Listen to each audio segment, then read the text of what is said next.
I call to order the 1 October Memorial Committee meeting on December 23rd, 2020 at 9:03 a.m. And now the Pledge of Allegiance.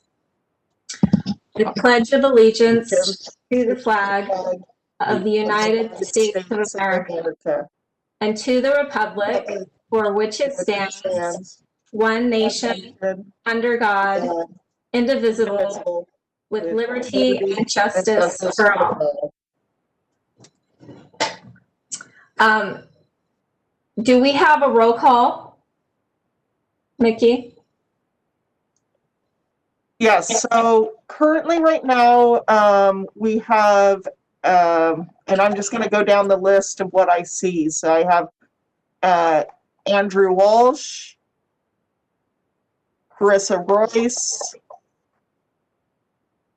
obviously Tennille, and Rebecca Holden.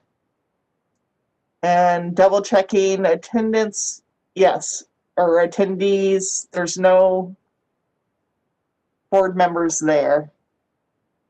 Yes, so you have 4 people. Okay, great. We have quorum. Thank you, Mickey. We will now move to agenda item number 2, which is public comments. This public comments section is only for agenda items. Anyone wishing to speak should be logged into the WebEx listed on our website and on Facebook. Any attendee that wishes to speak, please use the raise hand option in WebEx. Staff will call out your name before they unmute you. Please remember to state your name, address, and the agenda item that you're speaking to. You will be limited to 3 minutes, but please keep in mind that if your comments will go over 3 minutes, you can submit them in writing, and the committee members will receive those comments. Do we have any public comments?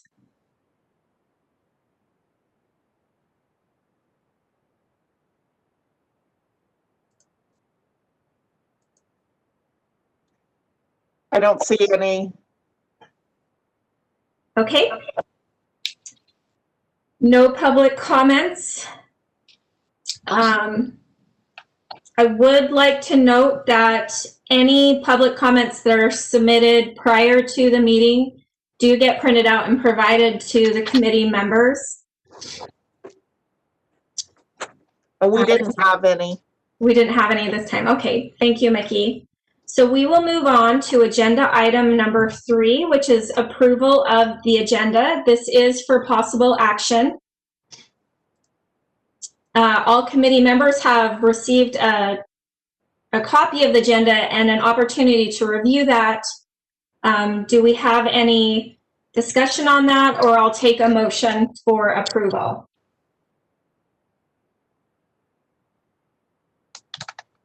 Carissa Royce moves to approve the agenda. And do we have a second? I'll second. Thank you, Andrew. So with the second, all in favor, say aye. Aye. Aye. Aye. Any opposed, say nay. All right, all in favor, that agenda is approved, and we will close agenda item number 3 and move to agenda item number 4. Agenda item number 4 is for possible action. It is review and approval of the minutes from the November 28th, 2020 meeting. All committee members have received a copy of the minutes and a chance to review them. Do we have any discussion on the minutes or amendments to the minutes?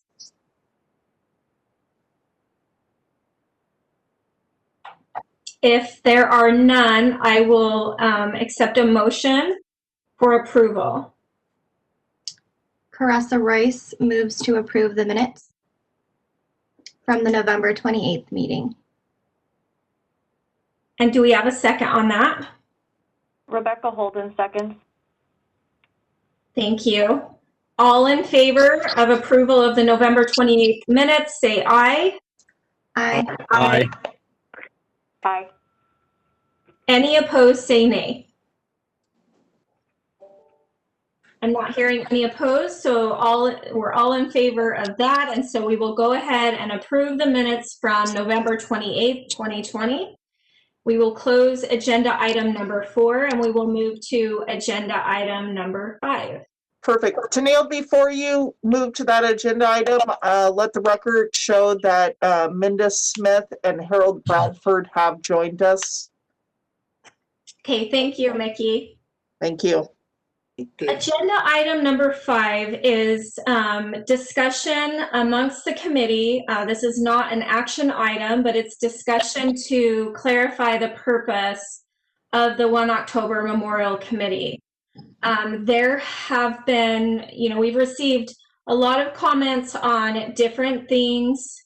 And I think that some clarification or discussion on the purpose of the memorial and our committee and kind of the process that we're going through to reach our goals warrants some discussion, so we can hopefully clear up any confusion and kind of educate everyone on the process. So there's a number of things, but I think that it's important to note that the committee is developing a recommendation for a permanent 1 October memorial.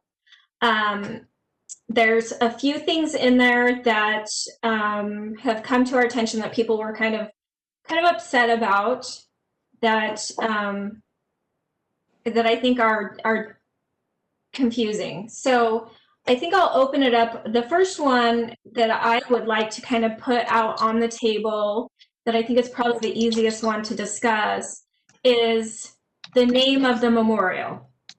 There has been some concern that the name of the memorial is the 1 October Memorial, but the name has not been determined, and we will be seeking input for that also. So the name of the committee, which is in our bylaws and is set, is the 1 October Memorial Committee, but that is not necessarily the name of the memorial. And I think that, it's kind of been, the name of the committee has kind of been assumed that will be the name of the memorial, but that is not something that is determined yet, that we'll be seeking input on. Is there any discussion among the committee members on that you guys think would help?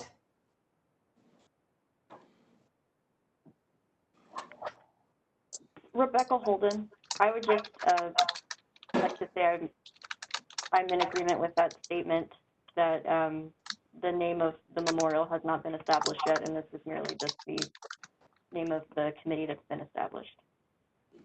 Yes, thank you, Rebecca, because there have been some that were kind of upset that name was the committee name, and so I just really wanted to clarify that. That we're going to be seeking input on that, and people will have the opportunity to help influence the name of the memorial. So there's another one that has been a really big deal, and I think this is probably where the most discussion will be, is the number of those, the number 58 versus the number 60, or a number that might increase even more than 60. So I think it's really important to note that number, a decision as to what that number is not within the purview of this committee. What this committee is going to be doing is seeking input to then provide a recommendation to the commissioners of a plan for a permanent 1 memorial. We don't have any ability to change any numbers. I think there is room to have things influence design within the memorial, but as far as any official number one way or the other, it's not within the purview of the committee. Is there any discussion from committee members on that? Dale, it's Andrew Walsh. I would just say that, from Metro's perspective, there was a statement that we released after the most recent anniversary of October 1st. And that statement speaks for itself, that we recognize as a police organization that the number of people who lost their lives on October 1st is 58. There are some things that just would, when people do pass away from injuries sustained on that day as time goes on, from a FBI reporting statistical data perspective, there are things that get reported that will add to the number for statistical purposes, which is far different than what we're trying to accomplish and achieve as a committee. So that statement that we put out, that we continually put out, speaks for itself, that we recognize that the number of people that lost their lives on October 1st is 58. I appreciate that, Andrew. And I think the biggest point to keep in mind for anyone impacted, however way that they were impacted in this, is that this process is going to be seeking input to influence how the memorial develops, the different design elements and the symbolism and all of those things. We will be seeking input on through town halls, through surveys, through participation in the committee meetings, and providing, their comments. So I think, none of the decisions that will go into the recommendation to the commissioners on this project have been decided yet. And so everyone providing their input is going to drive this process and what develops and what's eventually recommended. So I think that's the biggest thing to keep in mind. Does anyone else have any comments or discussion on that?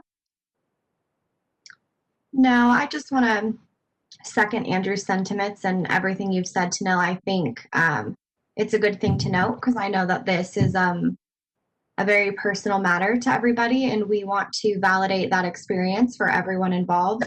But I think it's good to note that our effort here is separate from anniversary events, other events that take place relating to 1 October and how we commemorate it. So I'm excited to let this process lead that recommendation, and I'm excited to hear from everyone as we continue to move forward.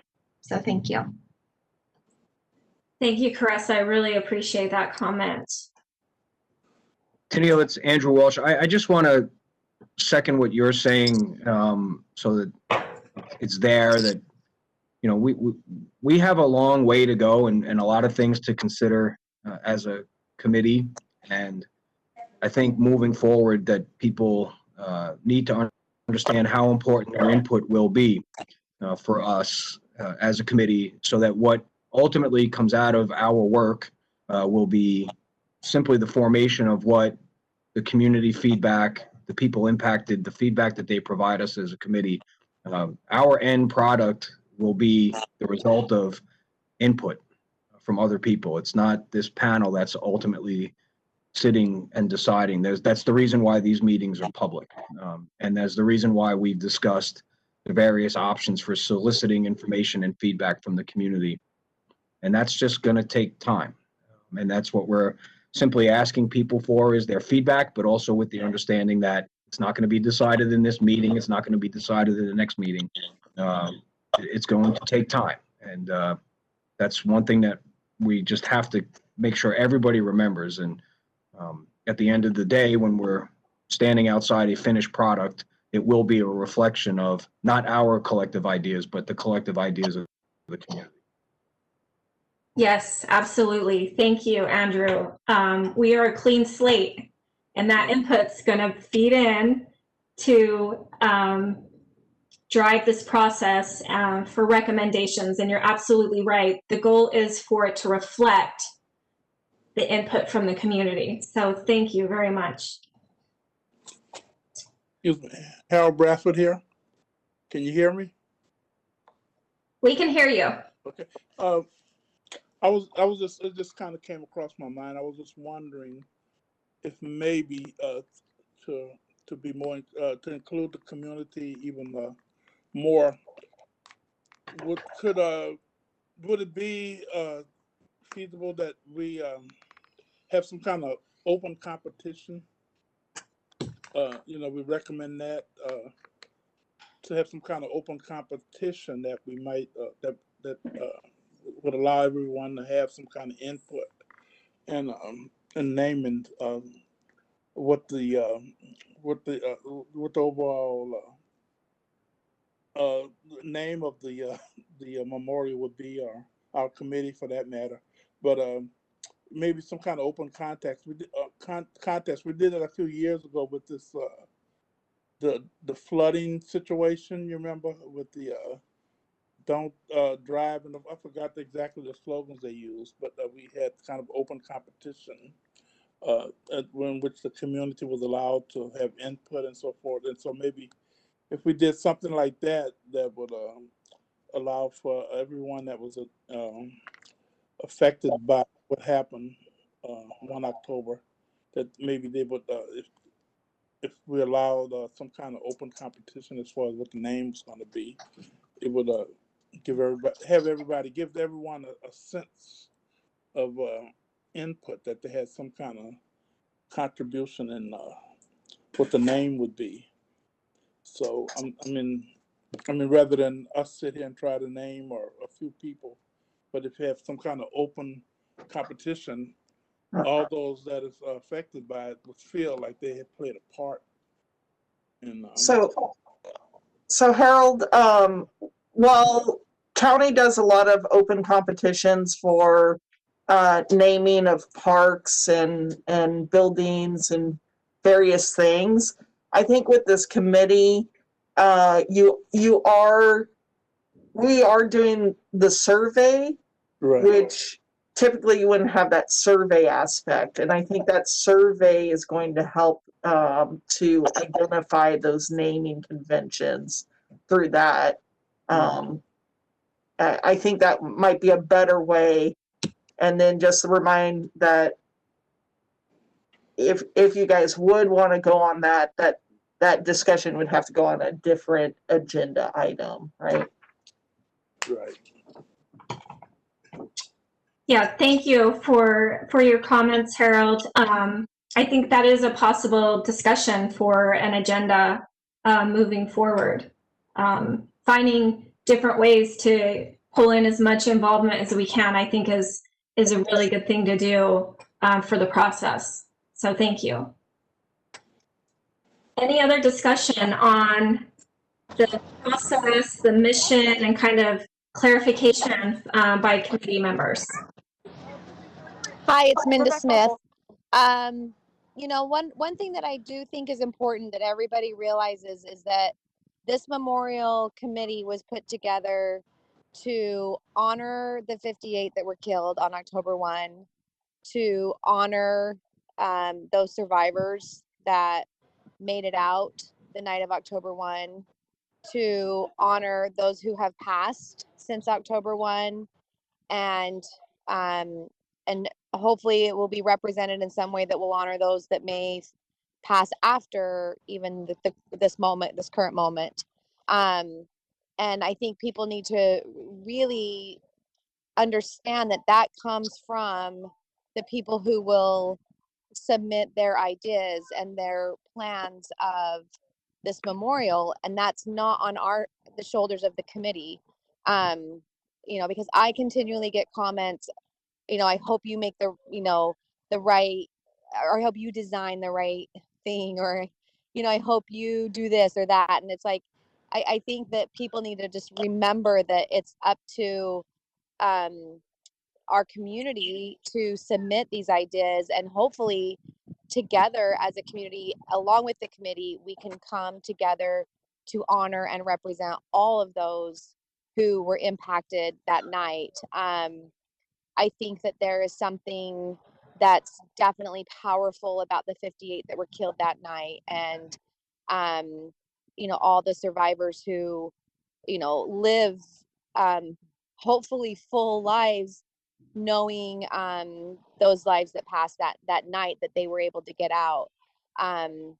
But we will always honor and respect those who will fall after as well, and that all needs to be represented in this memorial that we'll all do together with the committee and the community, and then it will be passed on to our government officials to pass. So I think that everyone needs to remember that there is plenty of ideas and space for honoring everyone we want to honor the first responders. We want to honor the families that have gone through this journey with those who were affected. I mean, there's so many to be represented.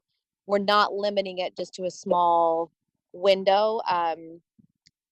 What that looks like, none of us know. So I hope the community just realizes that will all be based off ideas that anyone and everyone can submit to get us to that final destination that we're all working towards. Yes, Minda, very well said. It takes us back to the mission, right? The 1 October Memorial Advisory Committee is a 7-member group of citizens appointed to develop ideas and recommendations for a permanent 1 October memorial that will remember those who perished in the events of 1 October 2017, honor the survivors and the many heroes who inspired the nation with their bravery, and to celebrate the resiliency and compassion of our community. So I think you said that very well. And it's going to be that input that's so important that drives this process. So thank you.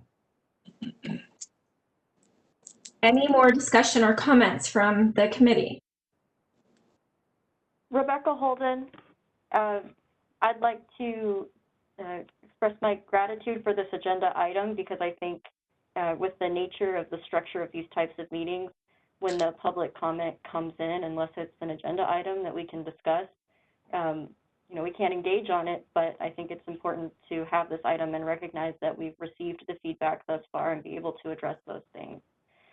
From a public art project perspective, the period we're in right now of gathering information, I agree with everyone that it's so important because this information will guide the ultimate whoever is selected for this process, but it's so many steps down the line, and so the discussion about who's going to make it, what it's going to look like, anything like that is all going to be guided based on this public feedback, and I'm really looking forward to being able to connect with the community on that level and to be able to gather that support data as we move forward.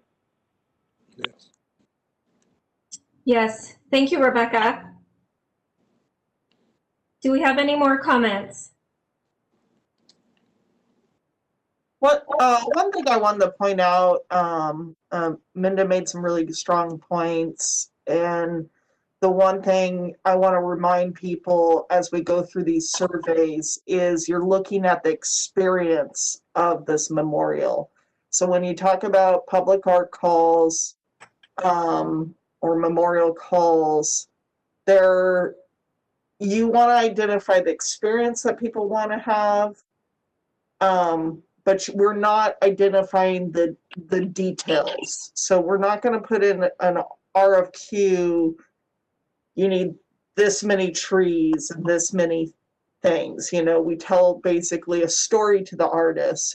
And the reason why we do that is these artists will come up with some brilliant ideas and really show a beautiful concept. So I just want to be clear about that. Some people have already sent in concepts to our email, and I have thanked them and said it's just not time yet. You got to wait for that RFQ. You got to wait for this committee to develop that language. And then once you understand what we're what the committee is asking for, then the artists can submit their applications and the resumes and kind of move forward from there. Thank you, Mickey. I think that helps kind of in my own mind put into perspective like how that is going to work exactly. So thanks. Harold Bradford here. Just to follow up with that's what Mickey is talking about. I just think it's last time I mentioned that we should at least have artists thinking about it, and I think that's kind of one of the things that I had in mind. Not so much that they're ready to submit designs, but at least to start thinking. So when that opens up, you know, a lot of thought would have already been put into it, and so that's pretty much to me. It was just a follow up as to what I have been thinking about all along. At least to have artists and architects at least thinking that so when it does come up, some of the ideas would have already been well thought of, and would be easier for them to present it. Okay, thanks. Thanks, Harold. Any other comments or discussion on agenda item number 5? Nope, I'm not seeing any. I just want to say before we close this out, I think this discussion was really good. I hope that it's provided some clarification on the process and the goal of the committee and how it's going to work, and highlighted the importance again of that community input throughout this process. So I thank everyone that participated in the discussion. I found it very helpful. I hope that it was helpful for others. With that, I will close out agenda item number 5, and we will move to agenda item number 6, which is going to be a presentation by Clark County Public Information Officers about our outreach plan and marketing activities. This is a great kind of lead-in from our previous discussion, because we really want to do a good job at engaging the public. So this is not an action item, but we will allow for discussion. And I will turn the time over to, I believe it's Eric that's going to do this. Yes, thank you. I'm waiting for the share button to allow me to display my PowerPoint. Yeah, Eric, I just need to set you up for that. So let me change your role or your privileges.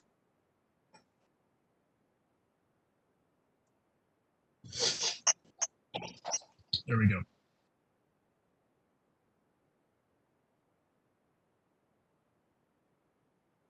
Okay, can everybody see that? I think it's coming up. There we go. So good morning, everyone. I just, since my last presentation to you, our office has been working to generally educate the community about this committee's work, with some focus on encouraging people to visit the committee website at clarkcountymd.gov/1October Memorial to stay on top of the latest information about your work, to sign up for email updates, to follow the committee's work on your Facebook page, which is at facebook.com/1October Memorial, to watch your meetings. We have generally been doing this using what we call earned media, basically free media coverage. Our social media channels, we have a number of them: Facebook, Instagram, Twitter, YouTube, Nextdoor, which is really popular. Our newsletters, our website, and then of course Clark County TV, which carries these meetings live and produces videos for us. The public input is a critical part of this journey, as we all know. Those affected by 1 October extends well beyond Southern Nevada. About 85 to 90% of those attending the concert were from other states and countries, and the majority of the 22,000 concert goers were from California alone. 66% of the tickets sold were sold in California. To reach those folks, we hope to be able to have Live Nation send out an email on our behalf about the committee's work to those who bought tickets and wristbands at the concert. They have sent emails for us in the past to those folks, and that's a great way to reach those folks directly. It's the most efficient and direct way to reach that group. Otherwise one could spend millions of dollars in advertising in the Southern California market, for example, and still not reach our intended audience. So ideas, input, participation are encouraged from all those who are affected by 1 October. We want to hear from as many people as possible who were affected. That includes the family members of those who perished, the survivors, including the 800 plus people who were injured, festival attendees, vendors, workers, first responders, and then of course the residents of Las Vegas and Clark County. So input will be gathered in a variety of ways, including public comment at your committee meetings, written comments sent to the committee by mail or email, feedback gathered from our online surveys conducted by the committee, and then comments posted on the committee's Facebook page.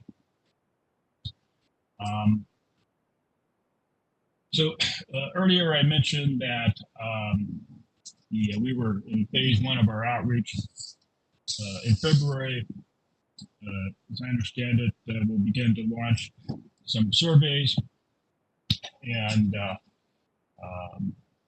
to gather public input, and commensurate with that, we'll be scheduling some town hall meetings, as I understand it. So we'll work with Mickey on that timeline, and that will really determine for us when we really begin to boost some of our outreach.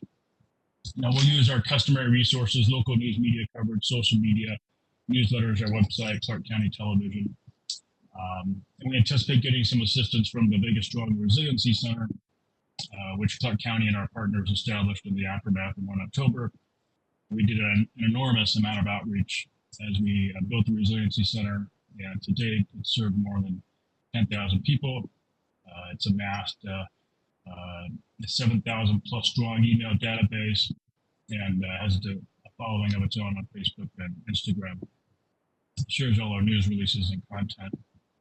Unfortunately, there isn't a list of everyone who was present at the festival during the event. Additionally, we'll produce some TV spots. Those will run free on Clark County Television, local Cox stations. We have an agreement with Cox to do that. The city TV station probably, and we'll make those available to local TV stations for their use. And then of course, we'll post them to YouTube. We'll make some social media videos, and we'll have those run across our social media platforms, and we'll encourage our local partners to share those.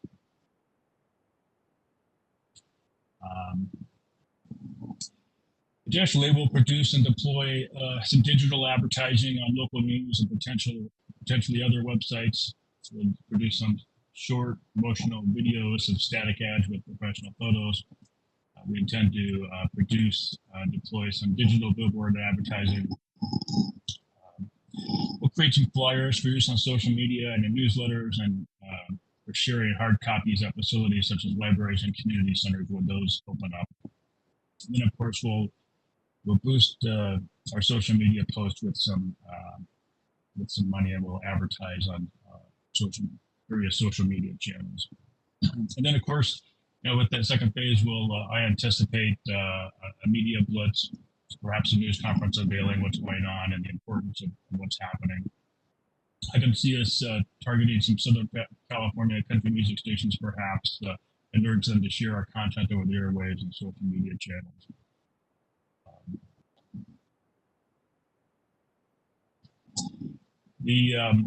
And then we'll reach out to national and regional media outlets to pitch stories on the committee's work. And when I say regional, I'm primarily talking about California media outlets, and the surveys and the events such as the teletown halls. With national and regional media, obviously, we're not going to get too many bites of the apple, so we're going to have to be really strategic in terms of when we reach out to them and what we want them to cover for us. Again, we'll work with Nikki and the staff to determine what the schedule of surveys will be like and when it makes sense to do all of that.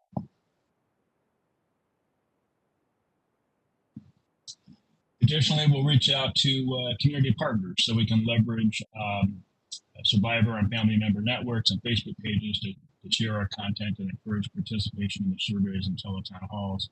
We'll reach out to the State of Nevada Victims of Crime Program and other state victim of crime programs, especially in California. We'll ask Live Nation, as I said, to send out an email blast to those who attended the concert. Here in the county, we have a newsletter subscriber base of more than 86,000 across 10 different lists, and we hope to leverage that. Additionally, we'll reach out to our partners at Metro, Clark County Fire, local law enforcement agencies, and fire departments, and then the cities as well, the local cities, the RTC, the state. And then the good part, we had a lot of these entities have been good partners with us since 1 October, and we'll reach out to all of them really. And additionally, we'll reach out to the Nevada Resort Association, LVCVA, the resorts themselves, Culinary Union, the various chambers of commerce, the school district, UNLV, Nevada State College, and CSN, and the Hospital Association and the local hospitals and the American Red Cross. So we'll do all those things, and as we move forward, we'll report to you on the progress. What kind of reach are we getting? How is that translating, for instance, into email subscriptions, survey participation? How many social media impressions are we getting? How many views are we getting through our paid advertising? How many people are coming to the 1 October Memorial page? So those are all things we'll need to document, to track our progress, to see how effective we are, and whether we need to make changes as we go along. So with that, I'll open it up to questions.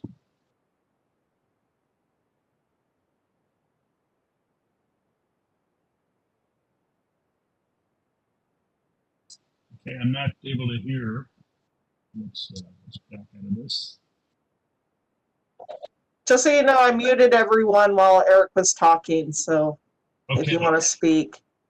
And Eric, your picture is intimidating with all those cameras. I'll take it down for you. How about that? Thank you, Eric. I do have one question. I do remember the Resiliency Center and you guys working with Live Nation to get that email blast. Have we reached out yet or had any contact with them? I know it's been quite a while. Have we heard anything or had any communication with them? We haven't communicated with them since our last outreach effort. To be very frank, they're reluctant to send out too much.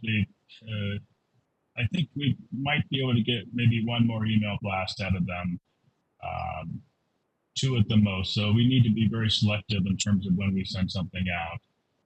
They obviously don't want to inundate people who are there with information. So we'll reach out to them. I think we'll need to figure out when we want them to send something out, because we'll probably only get 1 opportunity, 2 at the most. After the event and when we were trying to alert the attendees to what we were doing with the Resiliency Center, they did send out 2 email blasts. One, a direct email, as I recall, and another a flyer. So that was the extent of it. They were great because being able to reach out to those folks directly was something we could not do on our own, not to that extent. Right. Thank you. I do have one other question too. I know the county works with LVCVA a lot with the different casinos. I wonder, if they would support helping spread the message. I'm sure they have email lists, right, of people that have visited or different things. I don't know if they have contacts from that day that would be effective to reach out. Because I know a lot of the visitors would have stayed at the different locations. But I don't know how practical that is. I'm kind of just thinking out loud. After the event, as we were doing our outreach, they were very good in allowing us to post flyers in the employee newsrooms, the employee break rooms, post information on their employee newsletters and on their intranet sites. I imagine that they'll be a good partner going forward as we try to reach out to the employees. Many of them were affected, or it seems like everybody in town knows someone who was affected, and so they can definitely help us get the word out. Yeah, absolutely. Thanks. Yeah. So I'll just add before I let other people talk. The Resiliency Center is working with another project in California that received a federal grant to work with those survivors and bereaved families in California.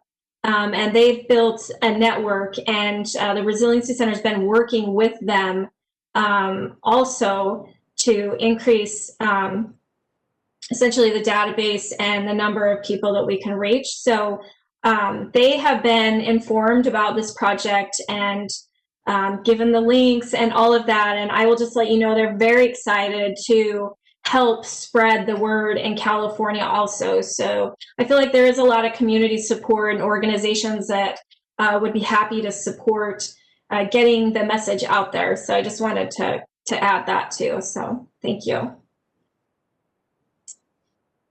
Does anyone else have questions for Eric or comments?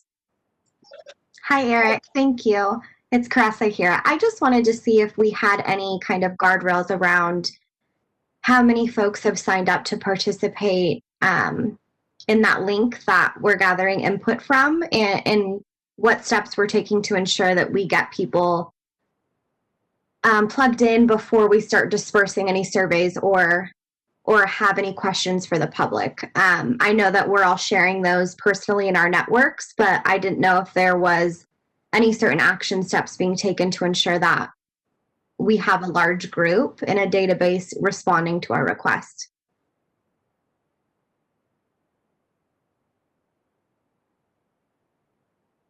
Was that directed to me? I'm not sure I understood the question. Yeah. Actually, that's on the Parks and Rec side, and I do apologize with everything going on. It just slipped my mind to not ask Rich on the Parks and Rec side to connect with IT and get that number. But I'll give you a report in January with that number of how many people have signed up for our email list.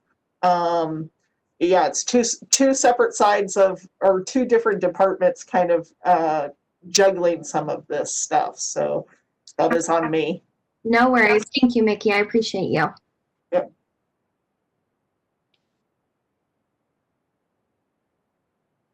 Any other comments for Eric or questions on how the effort to pull people in is going to work? You know, I would Go ahead. Sorry.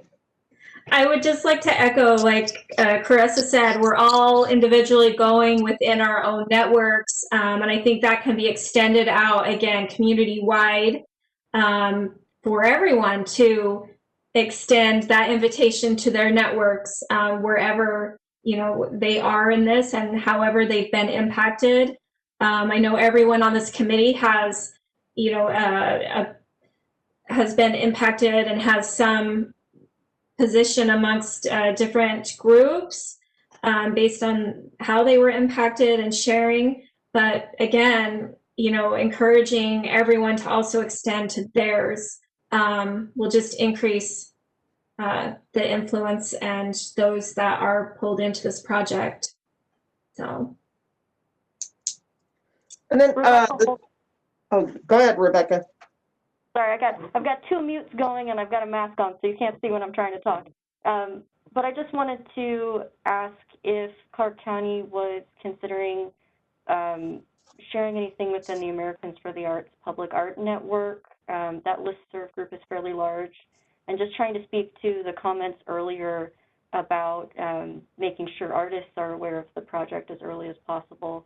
And I mean, it may also reach folks who were in attendance or impacted as well from the event. And I'm happy to send something out to that group, but I also don't want to overstep if that's something that Clark County would prefer to put out directly. Rebecca, you make a great point. To your point, for Americans for the Arts, yes, we can work with you to just let's go back and forth on it. But I think that would work for you to send it out. Americans for the Arts, you have to have a membership for, and it's really for arts people, it's a hub for us. So that would be great.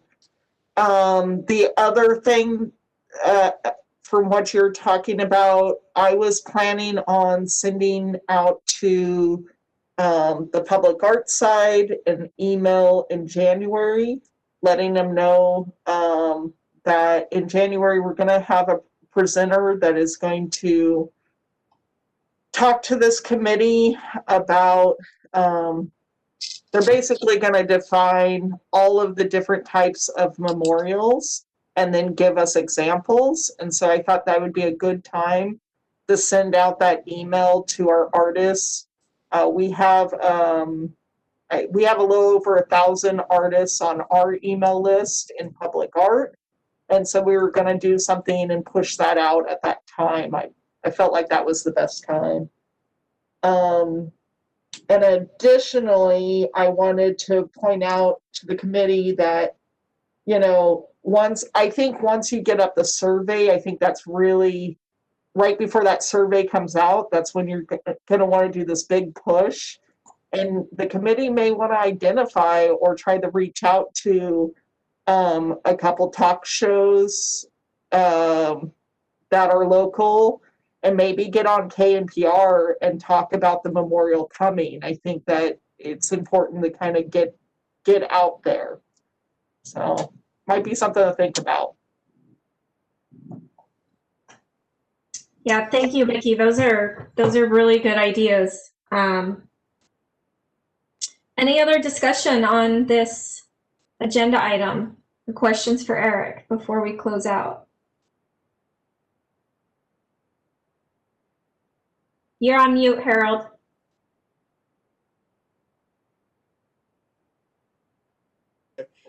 I have a question in that area, because recently I've been on like radio show and so forth, and a couple other things, and didn't want to overstep my boundary, so didn't.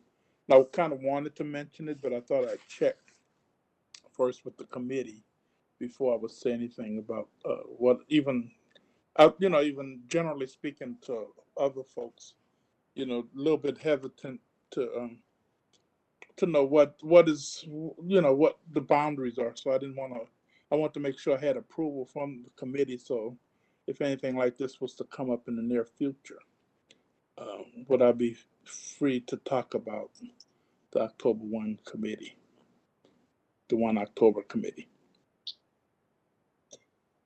So Harold, I think you're always safe in sharing that the committee is meeting, that we're having the committee meetings, and encourage participation, and then encourage them to go to the website and sign up. I think that is always your like safe go-to to bring it back to, we want your participation.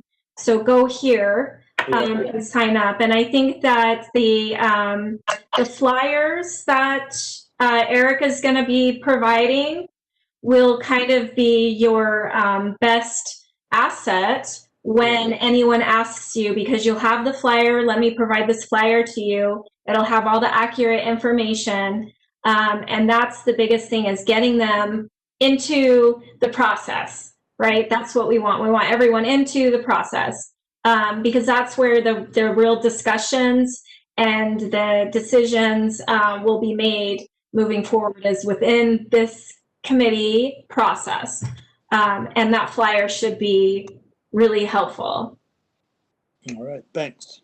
And then just a reminder to all the committee members, if you are approached by the media, just please make sure that you loop in Eric Papa's office, or reach out to me and I can loop him in, okay? Yes. Thank you, Mickey. Any more discussion on that? All right, I'm not seeing any. So I think we're good there. So Eric, thank you very much for the information and the presentation, and we look forward to future updates and information on how we're doing in that regard, and we'll all press forward and try and spread this message. So thank you. Thank you. So with that, I will close agenda item number 6, and we will move to agenda item number 7. This is going to be some discussion about town hall meetings. This is for possible action. Mickey's, I'm going to turn the time over to Mickey so she can provide us some information, and we'll get that discussion started. Mickey? Yeah, thank you. I'm just trying to share this Word document I have. So committee members, if you look back in your packet under background, I provided you this form, and I've just added today this map. But I wanted to start the discussion about town hall meetings, have the committee give me some direction on where we should be looking at scheduling these things, and then I could go out and identify those locations for you. But so I kind of made some suggestions and would love to hear your feedback. So my suggestions were physical locations. Do you want to hit all 7 districts, or do you want to go by town boards? The in-town town boards are Spring Valley, Sunrise Manor, Whitney, Paradise, and Lone Mountain.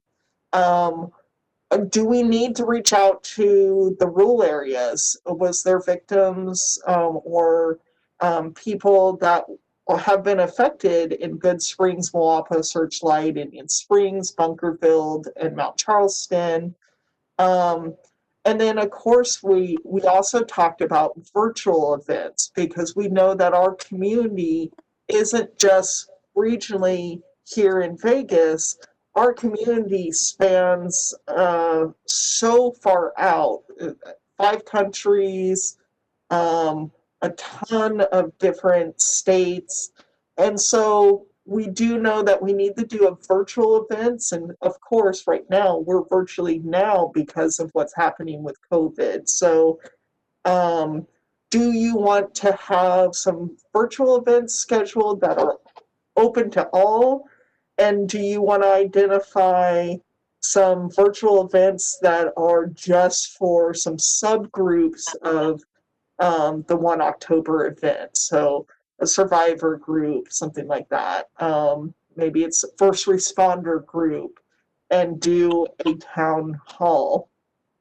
Do we identify different regions? So do we just open it up to all, but say, hey, this one's going to be a California one, and then we can market and focus directly for that.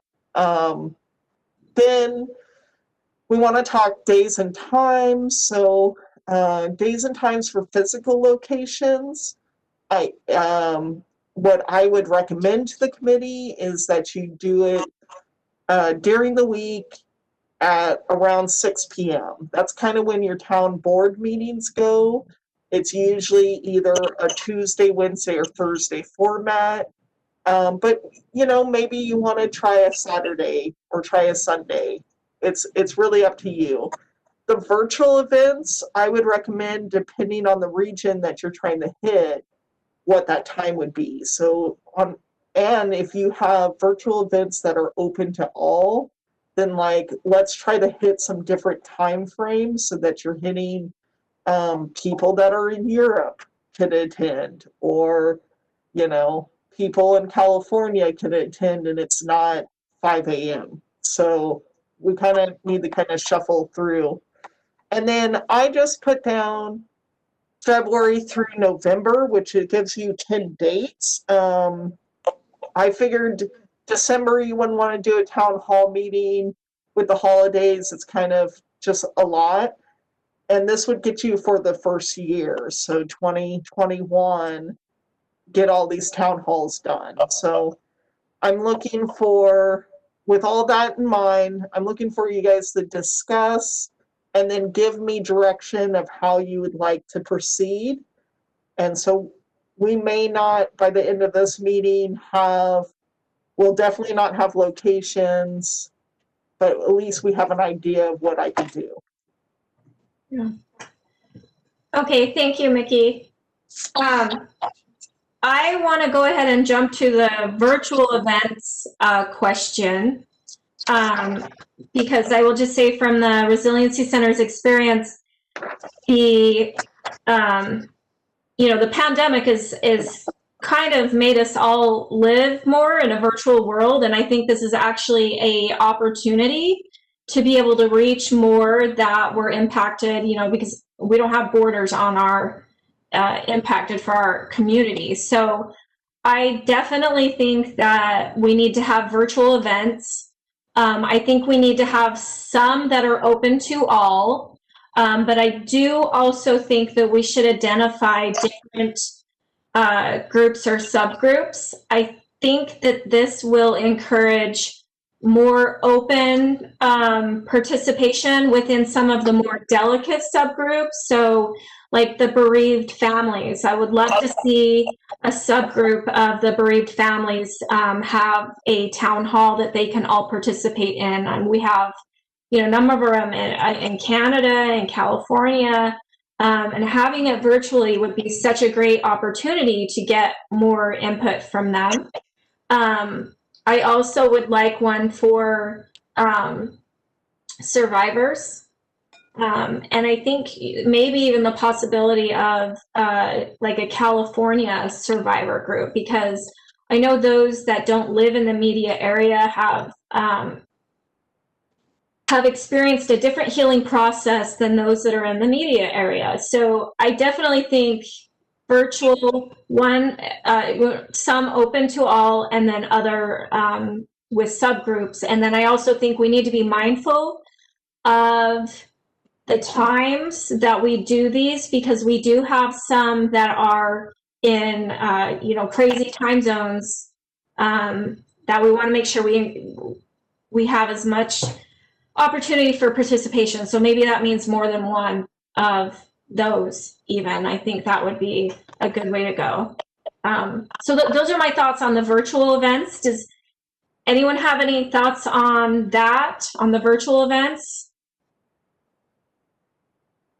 Tennille, it's Andrew Walsh. I agree. I think Eric's number is, 66% of the people being from California, I think was the number we used.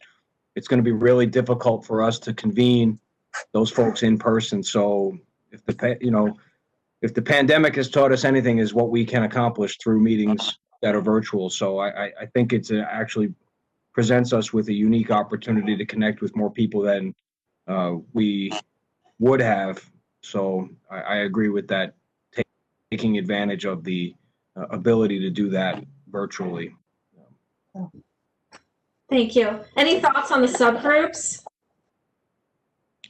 Well, while I'm unmuted, I would just say that I think that the composition of this board presents us with a unique opportunity to connect, for example, myself with law enforcement and first responders.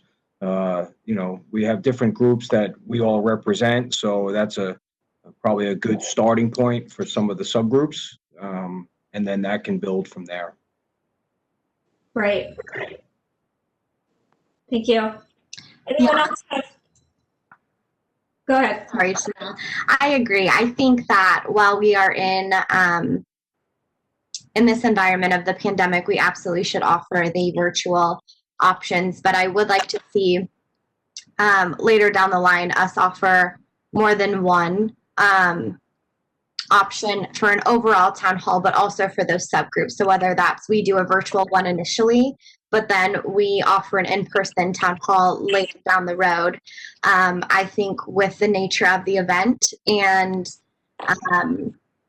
all of our healing process being the way it is, I think we're going to be able to have much more fruitful conversation in person. I value technology and all that it does for us, but I think with some of those subgroups, it will be not only very healing, but very, it will expose us to a lot of different experiences, narratives, opinions when we can all be in the same room. and reflect together. And I think that's important. So I would love to see both, but I definitely, when we are in a sort of controlled environment with this pandemic, I think we should do the in-person meetings as much as we can, and at those meetings offer a Zoom option potentially, or a WebEx, and allow people to listen in if they can't physically be there. I think the in-person meetings should offer that piece.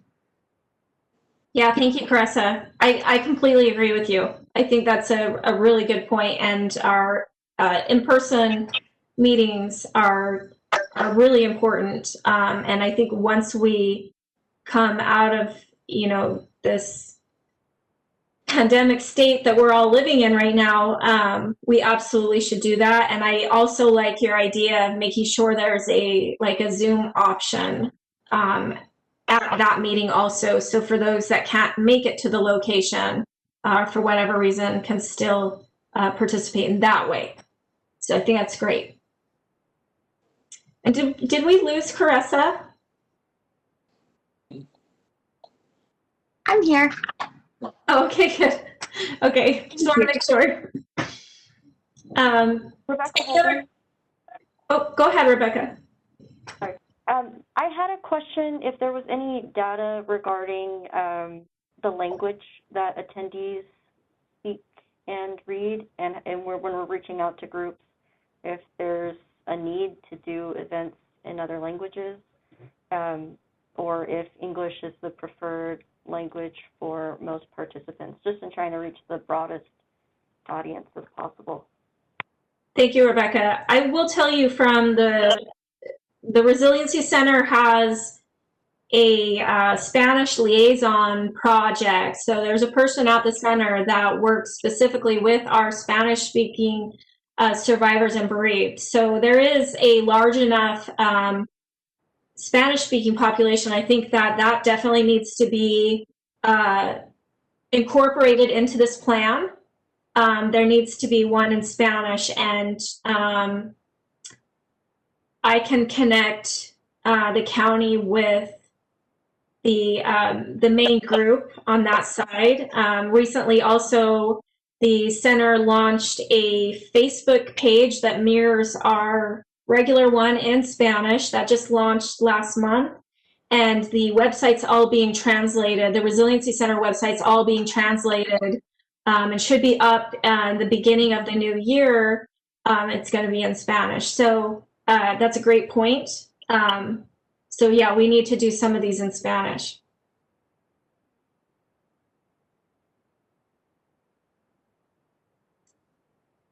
Any other discussion on this? Harold, do you have any thoughts on the virtual events? No, I think actually that would be a great idea, but I think once the pandemic and stuff is over, I would love to go out, be a participant as far as town hall meetings with, especially with the art community. But I think the virtual aspect of for right now is sufficient. Although I still kind of feel that people would much rather meet live. I think we'd all benefit from live discussions because there's always that personal eye-to-eye contact. I always feel that is very important. So that's my thing. But yeah, for right now, just the world we're living in, we have to do it the way we're doing it. So, but otherwise, it would be really nice just to have that. Sometimes these are informal type things. As far as town hall meetings and stuff, where can kind of once everyone gets comfortable enough to speak, they would just love to have input, and I think we'd have more input if we had live discussions. Yeah, thank you, Harold. Mm-hmm. That's a good point. I also think that we need to look at the months and which ones we're picking for those months. So, for example, September, October timeframe. the anniversary or the commemoration of the fourth commemoration we'll have coming up at that time. There'll be a lot of gatherings and a lot of opportunities to gather input. And so I think definitely we need to have maybe 1, 2, 3 in-person ones during that time period, because you'll have the most people in the area that you usually have, and they're already gathering. And I think, and they like the gatherings. They like to gather together. From my experience, they like to gather. One more point. I was thinking, like last month we did the virtual thing, and something unexpected happened as far as I was concerned. I mean, I made a comment. I didn't think it was even that significant as far as the artist goes, and I've got several thank yous from people in the art community. And I was trying to figure out what are you thanking me for, and it was pretty much for something that I mentioned last month about artist participation and so forth. So that's why one of the reasons why I feel it might be more important, for me, as far as meeting with a lot of artists in person, and plus what I try to do also whenever our meetings and stuff was advertised, when we get the information about October 1 committee. I think there's a photo that comes with the flyer that comes out. I reposted on Facebook so that everyone would be aware as to what's happening and what we're doing. Yeah. Yeah, I think you called out a great thing, Harold. I would love to see in some of these meetings artists that potentially want to contribute later down the line to be able to connect with survivors and families and community members, because that is going to shape their recommendation and whatever design that they propose. So I think that's really important. And I think following that, we have a large subgroup of people that identify with more than one group, right? Mm-hmm. So we have survivors that also lost a family member. We have survivors that were, off-duty first responders that evening and helped in and stepped in to help us. So I think recognizing those intersections and maybe alternating, a general town hall and then a more niched town hall, and just kind of keeping it in that cadence where we welcome everyone in and have a general meeting. And then also the following month or the following, 2 weeks, we kind of key in on those subgroups that we want to hear from. And I think with these, it would be good to start thinking about what subject matter experts and what support staff we would need to support each group. So do we need mental health providers there? Do we need social workers there? Who do we need at each meeting to help support the group of people that are coming alongside us in this process and offering feedback? Because it's not going to be easy for anyone, but I know that we all agree that it's going to be worth it to get to where we need to be, right? Or where we want to be with this project. So I just wanted to highlight those things, Mickey, so they're all things to consider as we kind of niche down the planning for this. Yeah, Chris, that you brought up a really, really good point, and that's the emotional support. Because these can be very emotional, and we always want to have some emotional support available kind of on standby. And I will tell you that the Resiliency Center is more than happy to support that effort and provide some emotional support. If we're doing the virtual ones, we might have to think outside the box and maybe have a little emotional support presentation at the beginning, and then like a way to go into a different like chat room or whatever to connect with emotional support. But that is a huge element. It's really important and something that we should have at every single one of our town halls, virtual or in person. So thank you. I had another thought when you were talking, and I'm just trying to remember it. Oh, So another subgroup that I think we really need to be mindful of, and maybe Andrew can help us on this, is working with first responders. They often are reluctant to kind of participate in this stuff or get assistance or any of those things. They a lot of times feel like they're supposed to be kind of in the background, and I want to make sure that we have one for them. And maybe it's, different groups. Maybe it's one with the coroner's office, one with, Metro, one with fire, or also, and then the emergency management side of it at the MAC, and those groups, those that were on the phones taking the calls over and over and trying to, calm people.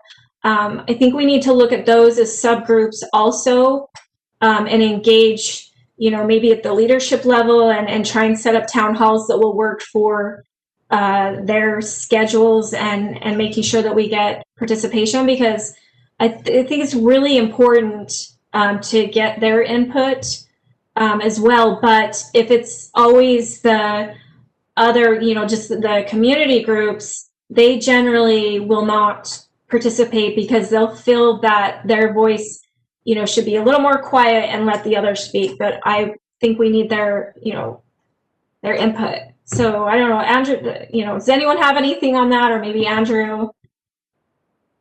Yeah, it's Andrew Walsh. Cindy, I agree. I think that most people in the professions you described try to go about their days kind of behind the radar and behind the scenes, and but I think that will present a challenge for us in getting people to come forward in some way. But like you stated very eloquently, we have the folks that we can engage from the leadership perspective that can help us bring a core group of people together. And I think it's one of the aspects of this committee when we look at how long we're preparing for this process to last. We've spoken about this taking several years, and that's part of why that timeline is what it is, and that's why it takes so long in other cities, is to properly get the engagement that you need. It's going to take a continual effort to engage the folks that we need to be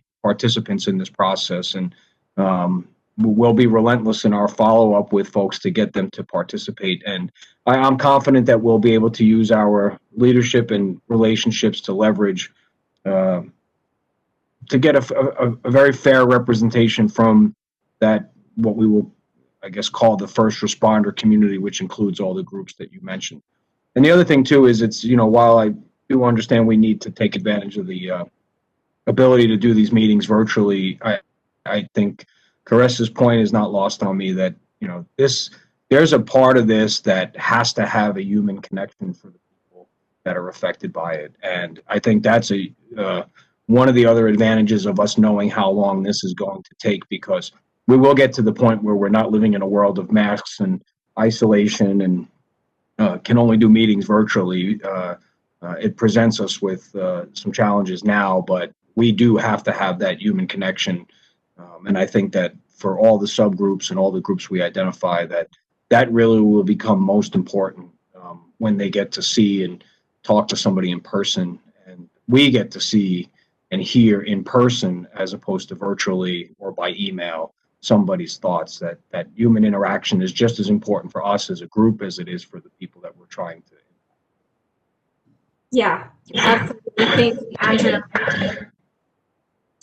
I had one more group also that popped in my head when Andrew was speaking, and that is the hospital staff. I think that's one more, and you probably could engage them through the different hospitals and getting a group together, because that's a whole different perspective. So, any more discussion on that? I know we still need to look at the physical locations. But any more discussion on the virtual events? Rebecca Holden, I had another thought about identifying subgroups. Is there a contact list identified with any of the rideshare companies or taxi companies, anything like that for those groups? That's a good point. Possibly we could reach out. I know that they were definitely impacted. There was a number of them there, and I know that the resiliency centers worked with a number of them. But we haven't worked at like an organization level. So I don't know if that's something maybe the county could do, or Mickey, what are your thoughts? I think if all else fails, we reach out to the group that you already are talking to, and then I'm hoping that they know each other based off of their experience and as what has happened. But I do think that they are just as much part of this group as anyone else. So I think it would be important to do it. So I have a question for you all. Clearly, the subcommittees, I think, are going to come later, and then those are going to be more discreet, I guess. There's certain groups that the Resiliency Center knows, or the group from California knows, that I'm not privy to, that county doesn't have those contacts to, and that's for a reason, right? That's a good thing to keep some privacy for these people. But for the events that are open to all, where we can just allow people to come and share their experience, just talk, I would like to try to identify the next couple months. So maybe can we identify the next 3 months of February, March, and April? That way we have something to market, and we can put together a flyer where people know that they can log on and just talk about these things. And then that way we can get something going, right? Does that seem fair or right? Or do we need maybe a little bit more time before we're making these decisions? Mickey, it takes it back to the question of where we are and the numbers that we've reached so far. I think it would be really helpful in January to have that number, and maybe possibly like a spreadsheet that shows the numbers each month, so we can see how we're doing in our kind of outreach efforts. Although I don't think it would be, harmful to go ahead and have one to kind of test it out, because, we're not limited on the number of town halls we can have. But I would also, before we schedule a lot, I would really like to see where we are in the numbers and how we're doing. But it kind of goes back to Caressa's point of kind of starting, the top big, and then working our way down into the smaller groups as it develops. But those are my thoughts. What does everyone else think?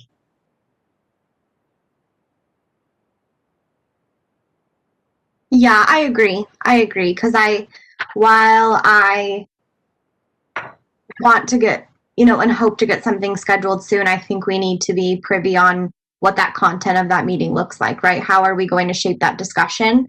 Because my fear would be to schedule something and have everyone be so generous with their time and energy to show up, right?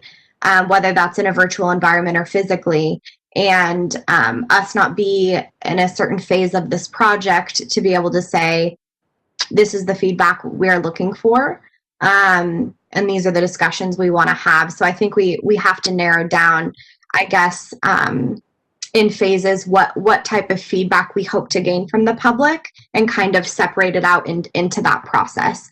And Mickey, you have far much more experience than I do with this, so please help guide us in your recommendation. But I think that would be a good place to start. And I also think in previous meetings we mentioned hearing from other folks on committees that help build the other memorials from mass violence incidents and mass shootings. And I think absolutely, let's invite these to these formal meetings. But I think if we have a large group attending a town hall, that it would be great to kind of start there, right? Start with, this is what our process looked like, and let people just inquire about what building a memorial is like in an informal setting, and then kind of shape what comes next. I think that's important, but open to feedback from the group. And I think Mickey, you know better than we do on how to schedule these and what the best process would be from an administrative perspective. So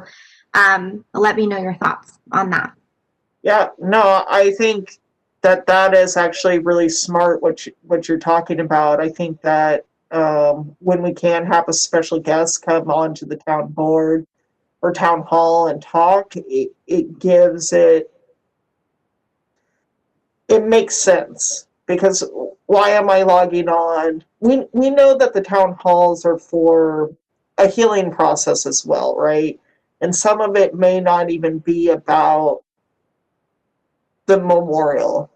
Some people, it may just be a healing process. They want to share their story and talk and be around other people that are survivors or whatever that group is that you identify with. And I think that's why we talk about how it's so important to have these in person, because while I could see you, I have less of a connection than to be in person with you, and really feel that energy. So, and feel a part of something. So that's, I think, what we kind of miss on the online. But Carissa, so smart to say, let's bring people in. I like that idea. And I do think you're right. I think, I was trying to get it going, but maybe we do need to let's wait till January. We start identifying through that presentation. The committee's will be able to let me know which memorials you want to see experts from. And then that can start helping us dictate what's going to happen with these town halls. I like it.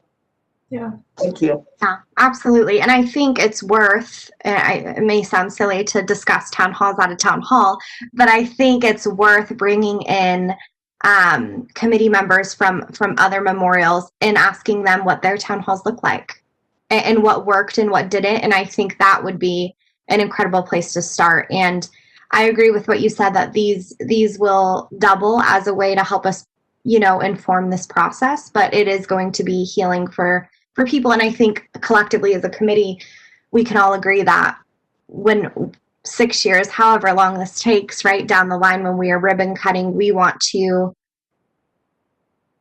feel like we were a team in all of this with our community, right? This was something that everyone was a part of, and they can look back and say, that was hard, that was beautiful, but we did that together. And I have these connections, or I learned this from this experience. So I think just echoing your sentiment on that, Mickey, and I think if we can start scouting out some folks from other committees on what that town hall process looked like, that would be a really good starting place for us. And then just propose for our January meeting that we key down what those topics look like, and then we can better break it up into what region that is, what target audience that is, all that good stuff. Yeah, Carissa, I love that idea. That might be an agenda item for January. I don't know if we could line it up that fast, but having some committee members from other memorials discuss their town halls, how they went, and all of that. I love that idea. I also think that we could start somewhat too by looking at our surveys and what the surveys are looking at. That will also kind of drive the information we're trying to gather at the town halls, because those ultimately are the questions that we're trying to answer, and which will most likely be more narrowed down, because it's hard to be have a town hall, have these people come and say, okay, tell us what you think about a memorial. Having those kind of focused questions, and then, so, you know, get their answers at those town halls, I think will be really helpful. So, any other thoughts? So, Mickey, do you have what you need to kind of get us started over the next 2 or 3 months? Love it. Yes, I think you guys had great dialogue today, and I feel like I'm going to be at a pause right now, and let's see where we get. With identifying town halls from other memorials, I think that's going to come after we have our presenter present the memorials as well. So they're helping identify those other memorials for all of us. And then I will start reaching out to different memorials from there. I don't, you know, other than thinking of 9/11 and Oklahoma, I have not heard of other town halls in such a way of what we are doing here with the 1 October. But we will search and find out. Okay, thank you, Mickey. You know, it might make sense that those are the only ones that we know of that had town halls, because a lot of the other events were much smaller and had a very smaller designated group that were highly impacted, whereas those two were, again, very large, like ours, without, you know, smaller boundaries. So it kind of makes sense. Yeah. Okay, any other comments? Yes, Poonam. Hi, great conversation. Good morning, everybody. So I just, you've said a lot of really awesome things.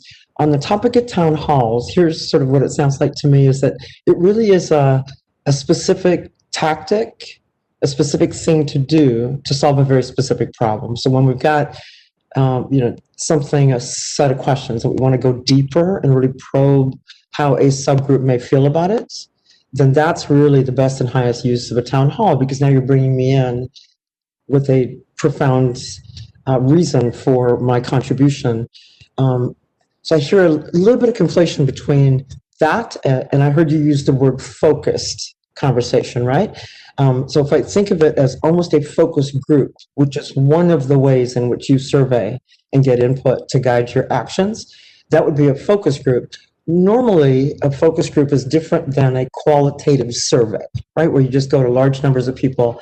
If that will sort of reveal baseline information, and then you can probe, because you're definitely curious, you want to probe a little bit more, you may do a focus group. That's sort of the context in which I'm hearing you talk about town hall, separate from the discussion that's also been a thread today about the outreach to get people signed up. Because as a practical matter, if we are very, very successful in that, let's get you signed up, and we reach out through the VOCs, and we reach out through all of your networks and the arts networks and all of the amazing places that Eric was talking about posting, you know, we can set a goal and have 100,000 people signed up. You now don't ever need to, again, think about, you know, who else to outreach to, because that's your group. They're the people that have said, I want to be in this journey. And you could look in that group and say, now we want to do a focus group with a subgroup. Let's go to our email list and say, survivors, we've got some unique curiosity that would be very important for us to hear from you about. So now we're going to invite you to a very specific reason to come together. Call it a town hall, but it's a very specific reason to come together, right? As opposed to setting something up on a schedule, whether there's something meaty to talk about or not, right? Which may not work as well. And so I think that if there's a way in January to get sort of a firm number on how many have signed up by email, and what can we do in the next 30, 60 days to just step on the accelerator of outreach. And the one very specific metric is how many did we get signed up? Let's sign up, let's sign up. And so if we've only got, as Eric said, but there's a couple of places where we only have 1 or 2 asks maybe, right? Then getting people to get on the email list would be a really good use of that one of two asks. And then maybe at the back end, inviting them to the ribbon cutting would be another great way to use a second ask. But it seems to me that you'd be well served to just really amplify focus on outreach now to get people on the email list. Because once you've got a really broad cross-section on that email list, that becomes the invitation list for town halls, for focus groups, for surveys, for any manner of communication that you may, or any manner of input you may want to seek. It could be that you reach out to everybody and say, hey, we've got a committee member from another community that's been through this. They're just gonna, if you're interested in learning, come learn with us. We'll all learn together.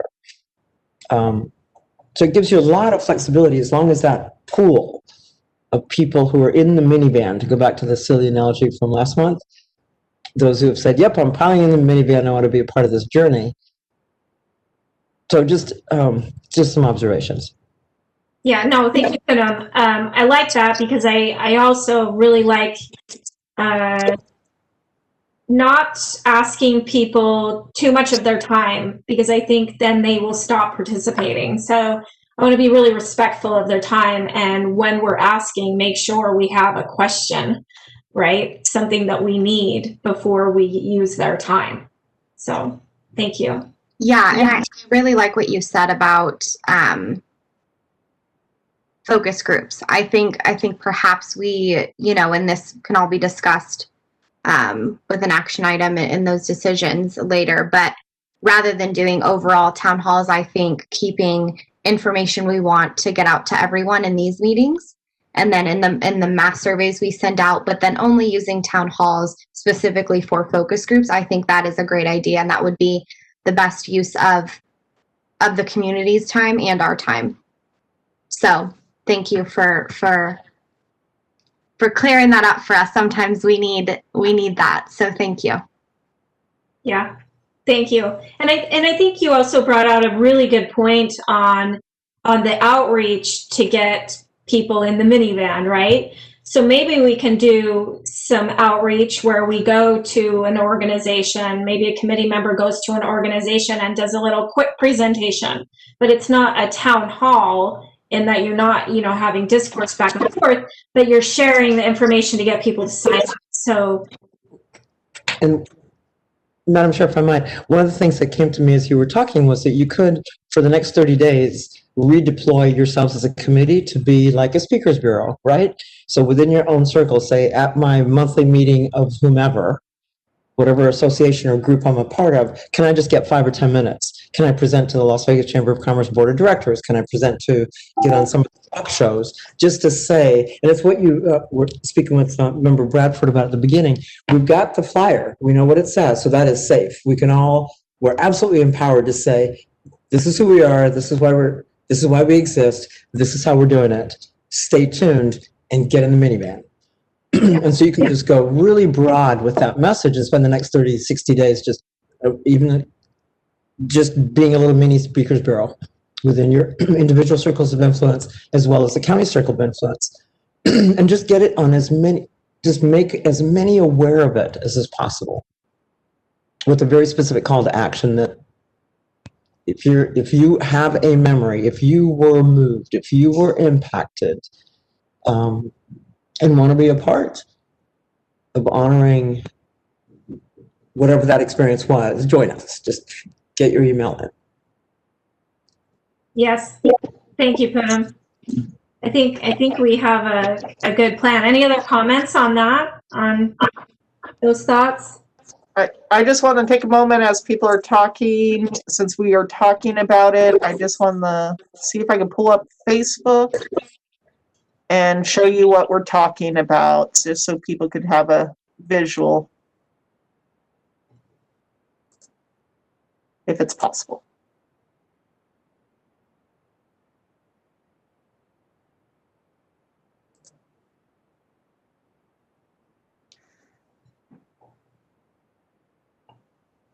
So I think this is what we're talking about is, the 1 October Memorial Committee, sign up for email updates. And by going to the 1 October Memorial Committee webpage, You can sign up for the email list. And another way of doing this, because we did talk about this last month, and I apologize that I didn't put it as an agenda item because I'm just remembering now, is what you could do is if you've never been on a Clark County website, you can just go to your Google, type in Clark County.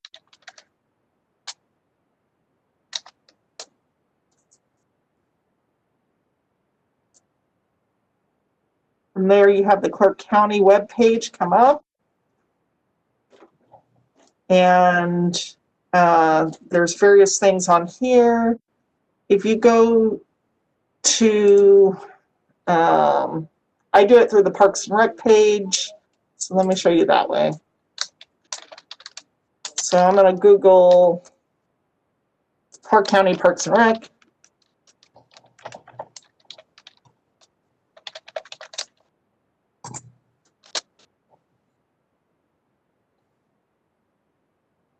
I've gone to the main page of the Clark County Parks and Rec page, and right here is the 1 October Memorial Committee. As I click on that, if you are first time coming into this web page, a pop-up is going to come up, and you can sign up for that email. If not, then you're just going to go to sign up, put in your information, and then you're going to go and click here. You can also follow your commissioners if you're in Clark County, and you can sign up for various events from Clark County. But the biggest one you want to do is get signed up right here for the 1 October Memorial updates. Thank you. Thanks, Mickey. And then I have one question where you're showing us the information like on the Facebook. I thought that we had an updated flyer that had a little bit different messaging.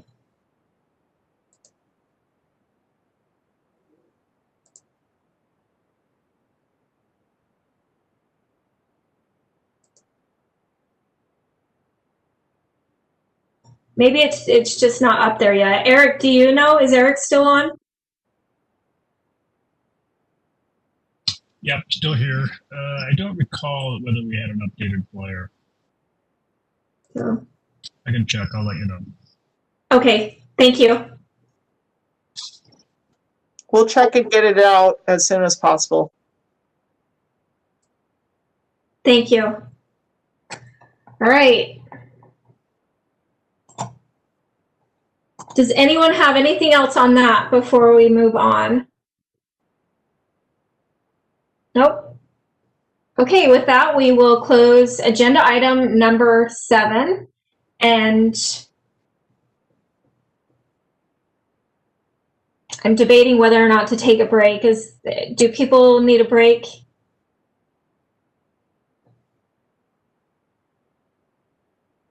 No, I'm not seeing any yeses. So we will go ahead and push forward, and we will open then agenda item number 8.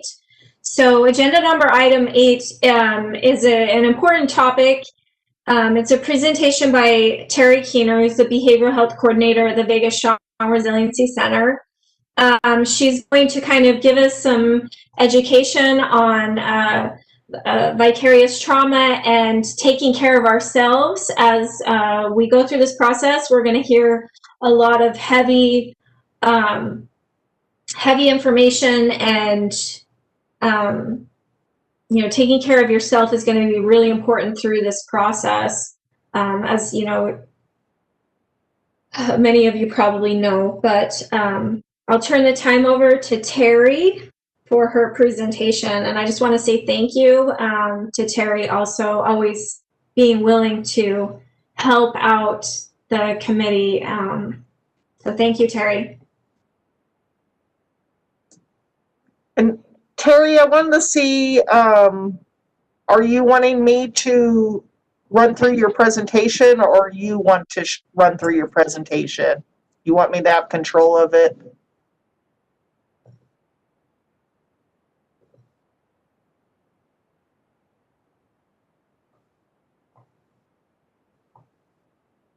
You're on mute, Terry. Either way is okay with me. I do have it on my desktop if you want to let me share the screen, or if it's easier for you to just Yeah. I think last time you had it on your laptop so you could see your comments, and then I was doing your presentation so it's up to you. Yeah. If you want to let me see if I can, well, why don't you just go ahead and run it, Mickey? That would be fine with me. It's pretty straightforward.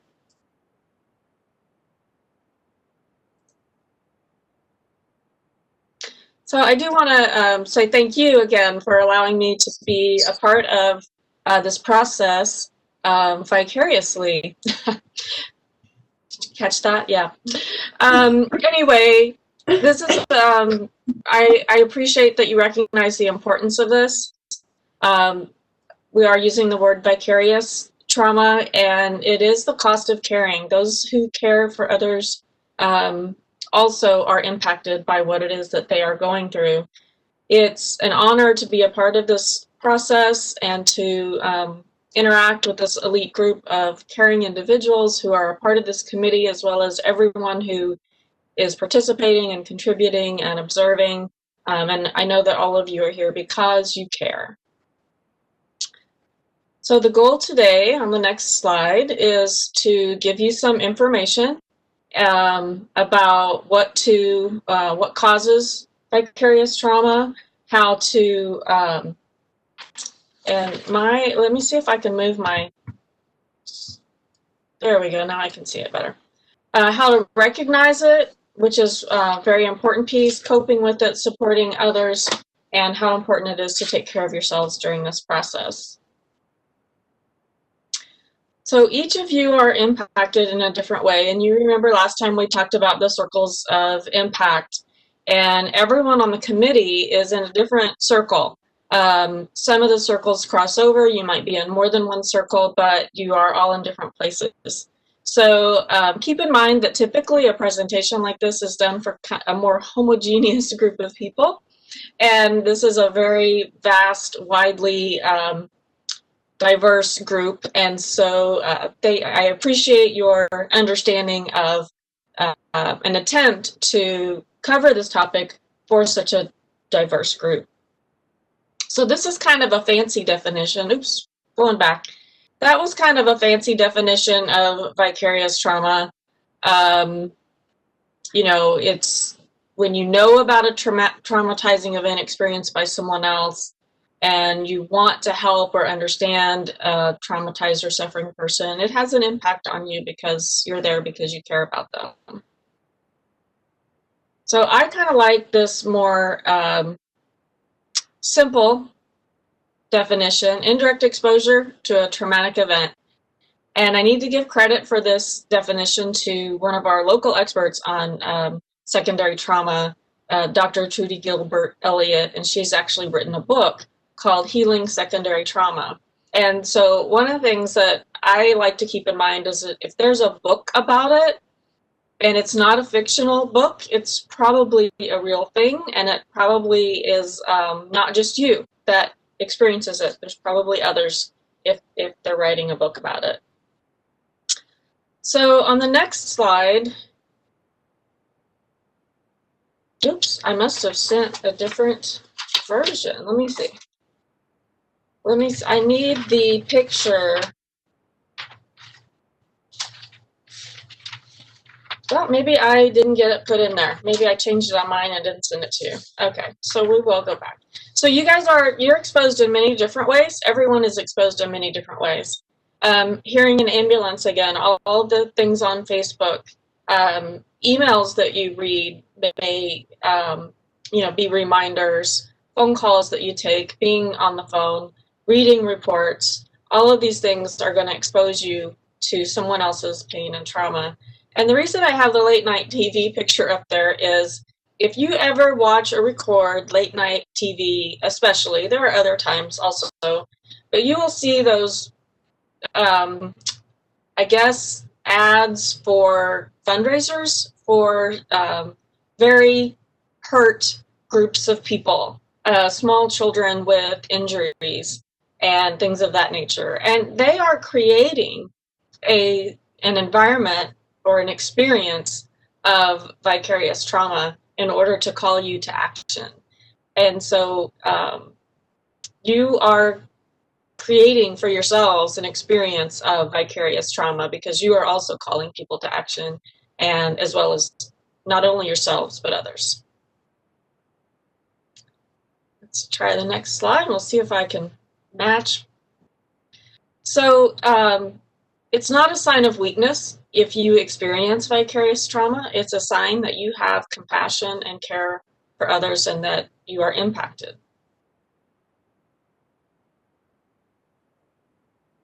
I have to move my thing over again.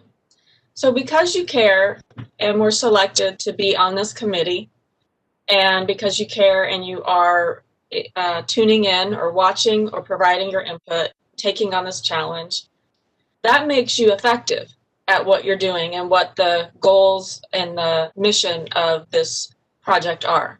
But it also makes you vulnerable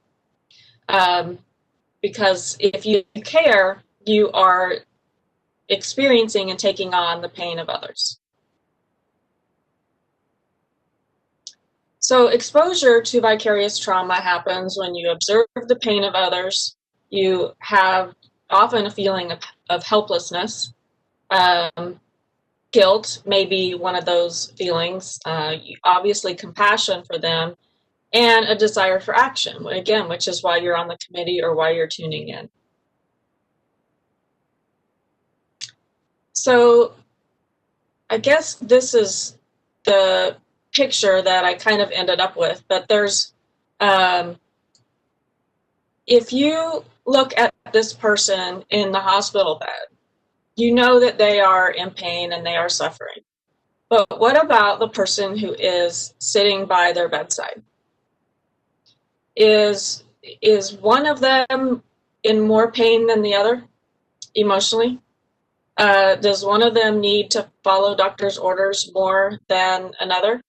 The person who is sitting by the bedside also needs care. I have kind of a kind of funny but true story about maybe vicarious trauma. So when I was pregnant with my daughter, my husband would go to my doctor's appointments with me for checkups. And at one of those appointments, she looked at him and said, "You need some sleep and you need to take care of yourself." And she wrote him a prescription and she gave him some directions because he needed to be there and be ready for the birth of the child and the care of the baby and myself. So he was having some compassion and I guess some vicarious trauma, and it was noticed by the doctor, which I thought was very interesting.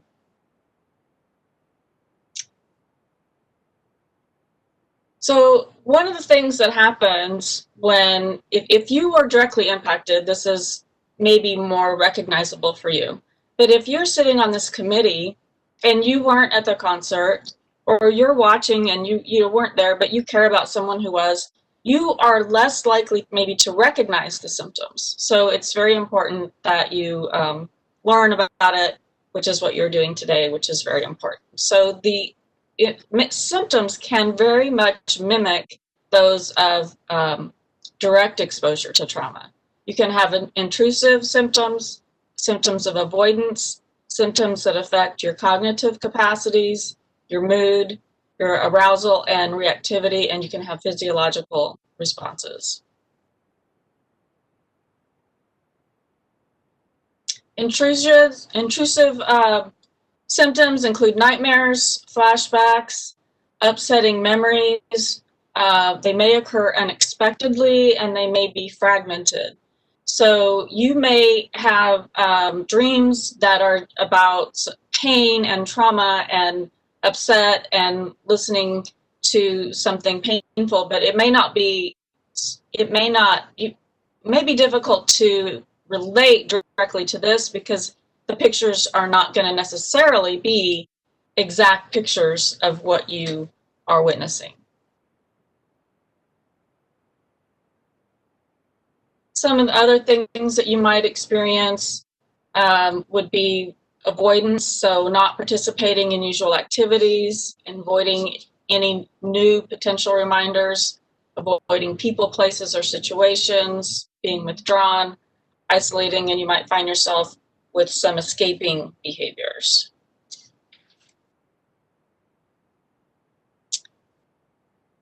With mood, you may experience some grief and sadness, feeling more disconnected, again, guilt, shame, all of these different things on this slide you might be feeling, and you might not understand exactly why you're feeling them, because at the moment that they come up, you're not in that situation.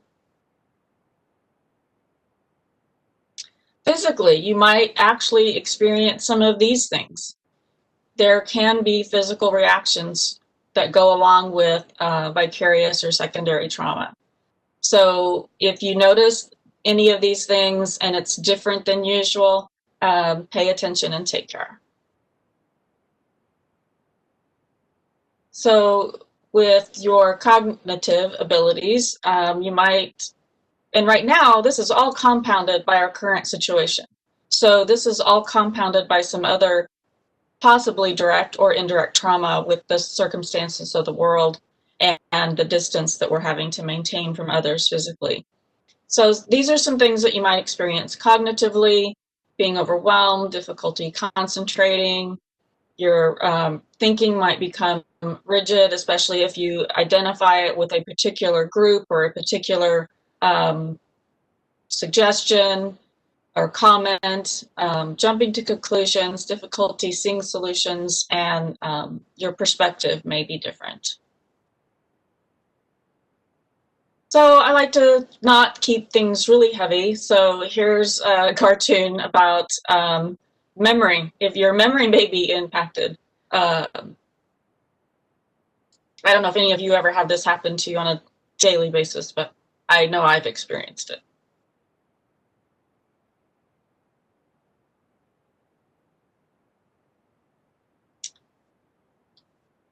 So regarding arousal and reactivity or activity, you might be find yourself with some nervousness, being more on edge, jumpy. You may have trouble sleeping, hypervigilance, and you may have difficulty feeling safe. You're listening to people who were in an extremely devastatingly harmful, tragic situation, and you can actually find yourself not feeling safe in circumstances that you used to always feel safe. So what are some of the things you can do? Of course, be informed. That's what one of the things you're doing today. Talk about it. Take care of yourself. Engage in healthy activities as much as you can. Keep your routines. Limit or dose your exposure. So leave this behind sometimes. Don't let it be all that you do. Don't compare yourself to others. And that would be very easy to do in this group because you're sitting next to someone who, again, was in a different circle of impact. But everyone's experience is their own, and it is true for them, and they're, just as all of the perspectives that you're hearing have validity. So it's important not to look at the person next to you and say, well, I have it worse than them or easier than them, and so, you know, why should I be experiencing this? Everyone may have their own experience. Stay connected, especially during these trying times, and use things that have worked for you in the past. We all have coping strategies, hopefully some healthy ones, that have worked. So, you know, go back to those, rely on those, remember those, practice them. Be kind to yourself, understand that this can impact you, accept the kindness of others, and give kindness. Sometimes getting outside of ourselves a little bit is helpful. Engage in activities that help others. Recognize that this can impact you and plan for it. Be willing to seek help and debrief. So when I talk about planning, I don't know, but after these meetings, you may feel exhausted. Now, what's that about? It could be about, you know, you had to kind of perform and be, you know, paying attention, and, you know, people are watching you and listening to you, and that takes a lot of energy. it could be about what you're hearing and what the topic is. It is emotionally exhausting. So don't plan to do something heavy after your meetings. Plan to do something light, to take care of yourself, to have fun, and to take it easy. Plan your strenuous things the next day or on a different day. And I think debriefing is very important. You do this naturally a lot of the time and informally, but I'm going to suggest that there be some type of formal opportunities for debriefing. And you will have to figure that out with Poonam as a public meeting forum as to how you can debrief. But I do think that some formal debriefing is important because you are taking on other people's pain and suffering. You are absorbing it. The other thing is, for those, many of you on the committee, I believe all of you, you have constant reminders. If you are in Vegas, you have constant reminders. And yes, I appreciate the comments and the reminder that there are many people who are not in Vegas who are impacted, and we want to make sure we're including them. But living in this community, and I know this was an issue for people in the community shortly after, and as we get farther out, it's a little bit less constant in terms of the reminders, but there are still people who just looking at the signs or at Mandalay Bay or still have trouble driving down the strip. It still can be difficult, and you are living in those constant reminders. So take care of yourself. That part of that involves mindfulness and focusing on the present and being present, being in the moment. So when you leave the meeting and you leave this behind, be on the next moment with those that care about you and that you care about, and do what you can to just take care of yourself.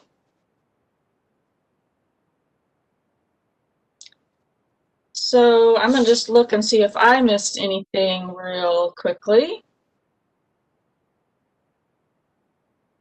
I think I covered most of it, even though I apparently created a new PowerPoint that I failed to send.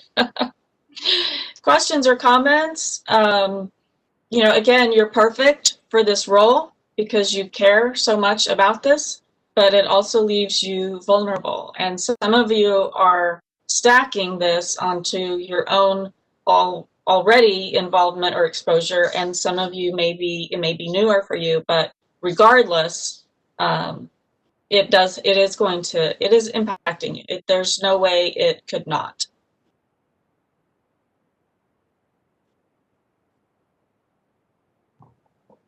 Yes, yeah, thank you, Terry. Really appreciate your expertise and your caring, because you're always caring about everyone that you help. So really appreciate that. Does anyone have any questions for Terry?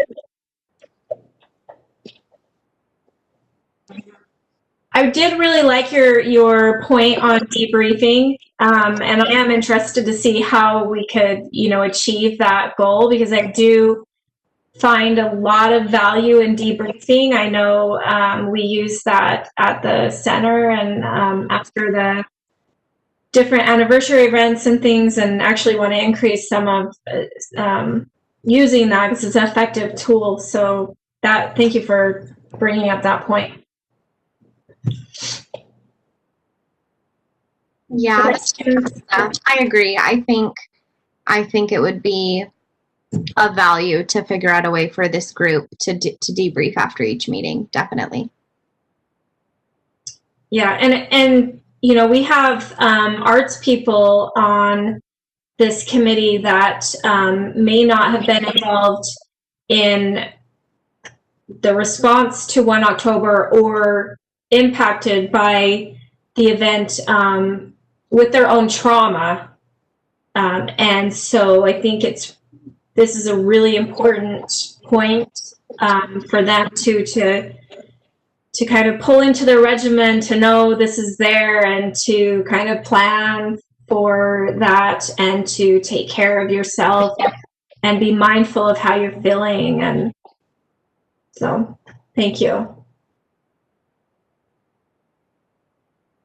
All right, any discussion on that before we move forward? Harold, you look like you want to say something. You're on mute. Regards to that about debriefing, I guess I've been fortunate because I do kind of, and listening to all the comments and everything, I kind of get really involved, and my own emotions kind of get involved. But it's almost like I'm just thankful that I do have the ability, because I usually have to go right when I'm at home. I'm in New Orleans right now, by the way, but when I'm at home, usually when I leave these meetings, I go right to the canvas. I have to kind of separate myself from what I just heard, and I guess I'm blessed in that way. So I mean, if I could help anyone else, and maybe listen to some music or do something, it'll kind of relax you, help you kind of get into a different zone. And I guess being here in New Orleans, I'm in about an hour I'll see my daughter for the first time in years. She's on her way from Houston, but I just had to get away, because with all the stuff in the pandemic and everything. And I know I was taking a chance, but and with this added 1 October committee, it just really helps to for me to allow my creative juices to kind of flow. So I would suggest for anyone else maybe some music writing. Oh man, writing really helps. So just my own personal suggestion: try writing. Writing the experiences that even about the meeting, what you experienced from today, or just try maybe some poetry or something. You might not think you have that in you, but just try it and you'll find that boy, it really helps. When I can't think of what to paint, I write, and that really really helps. It give you a form of escapism, But this is just some of my own personal little helpful hints. And above all of them, besides, I realize everyone cannot paint, but just try writing, and that boy, that's to me is like automatic therapy, So that is my suggestion and opinion. Thanks. Thanks, Harold. Thanks for those points. Yeah, you kind of have a built-in self-care go-to with your talent of painting. So, little envious on that one, but I can definitely write. So maybe I'll sit down and write. Yeah. Journal this process, right? Because this is like an amazing process that we've been given the opportunity to take part in. So, good point. Anyone else? Yeah, it's correct. I just want to add and plug the Resiliency Center in here, because while we have Terry on the phone, obviously, the center offers, different workshops, or, has speakers come in, and whether that's offering trauma recovery yoga or sessions where you can connect with other people or hear from speakers. And I just want everyone to know that that is a resource that all of us have access to. And all of that information is made public on the Resiliency Center's Instagram and other, communication pages. And I think that's a good thing to note while we have everyone here in this moment, and have Terry on the line. I think it's a good thing as we all kind of work through the emotions that arise in this process to utilize the resources that we have. And I think we're very blessed to have the Resiliency Center and everything that they do and offer. So thank you for sharing today, Terry. We appreciate you. Thank you, Carissa. And you have been such a help a lot of the time. We offer, again, we can be effective because we care and we listen and we try to find what is going to work. And not the same thing works for everybody. I appreciate Harold's comments, because he is actually letting us know that vicarious trauma is a real thing, no matter what level you experience it at. And I'd be happy to do anything I can to support efforts at taking care of yourselves and whatever it is that you might need. I'd be glad to discuss ideas. Thank you very much for the opportunity to talk with you again. Yeah, thank you, Terry. We always really appreciate your input and expertise, so thanks. Thank you. Any other comments before we close out that agenda item? I'm not seeing any, so we will go ahead and close out agenda item number 8, and we will move on to agenda item number 9, which is a report by staff regarding monthly summary of activities. This is not an action item, so I will turn it over to staff. Good morning, Madam Chairwoman. Lonnie Zimmerman, Clark County Parks and Recreation Committee members. Initially, I had requested time because we wanted to speak about Metro's public statement and their perspective, but Mr. Walsh in item number 5 did an excellent job of explaining their public statement and their continued reporting on qualitative data to the FBI. Synthesizing and just some housekeeping for the board in listening to some of the previous conversation is I think it's important in echoing Mr. Smith's comments that it's our job to support you in your role as making a final recommendation to our Board of County Commissioners.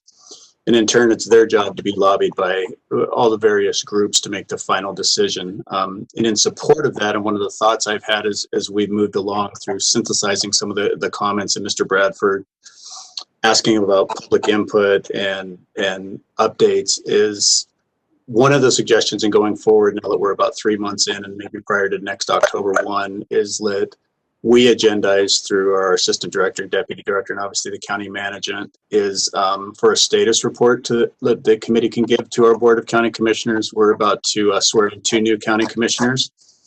Obviously, their plates will be full in understanding what's going on in their districts and for all those folks that they represent. And because this is such a comprehensive project and it's going to take so long to have a final outcome, as a status report to date is probably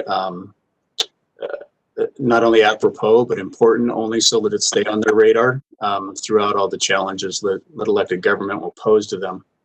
And in conclusion, and again, when Mr. Bradford was asking for some direction on what he was allowed to do and not allowed to do, I just want to remind everyone that Carolyn Campbell has graciously stayed on as our legal advisor after retiring from the DA's office, and she is always a part of these public meetings and there for direct questions if anybody would need to it. So I appreciate your time and I thank you.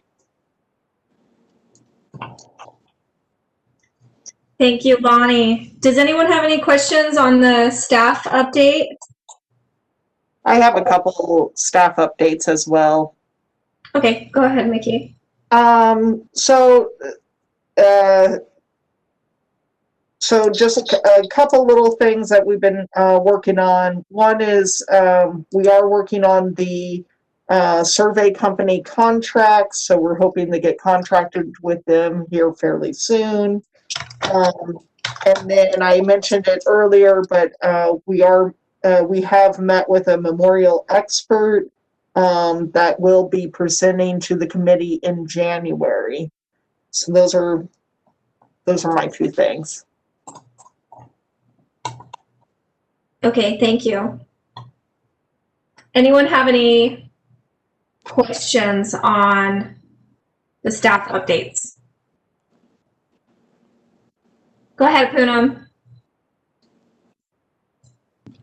There we go. Lonnie, just to clarify, were you suggesting that we do an annual update?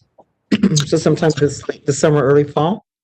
Yeah, well, obviously in conjunction with our county management, but I think it apropos only because Commissioner Gibson, when he opened our efforts in the first meeting, encouraged us to be dutiful and move with some alacrity, knowing full well that this is going to be a long process. Knowing that we have elected officials is, I think, a status update as to what we've done or what our respective committee has done and what their plans for the future are. I think the other selfish motivation to that request is if we have electeds that are beginning to be lobbied or beginning to form their own thoughts, it's probably in the best interest of the committee that they be able to, that our electeds be able to provide that committee feedback midway downstream rather than when we're, proverbial trying to park the ship when we're redirected. So I think that's probably in all of our best information, both informatively and then our ability to change course should that be requested of us. Thank you. Yeah, I think that's a really good point, Lonnie. So absolutely, that's a really good point. Thanks for that. Anything else? Nope. We will go ahead and close out agenda item number 9. We will move to agenda item number 10. This is going to be a discussion for possible action regarding topics for future agenda items.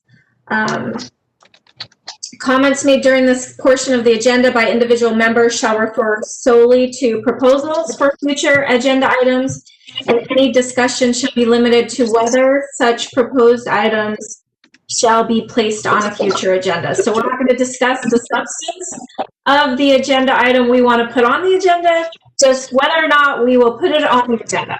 So,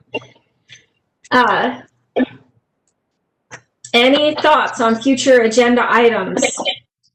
I think we discussed having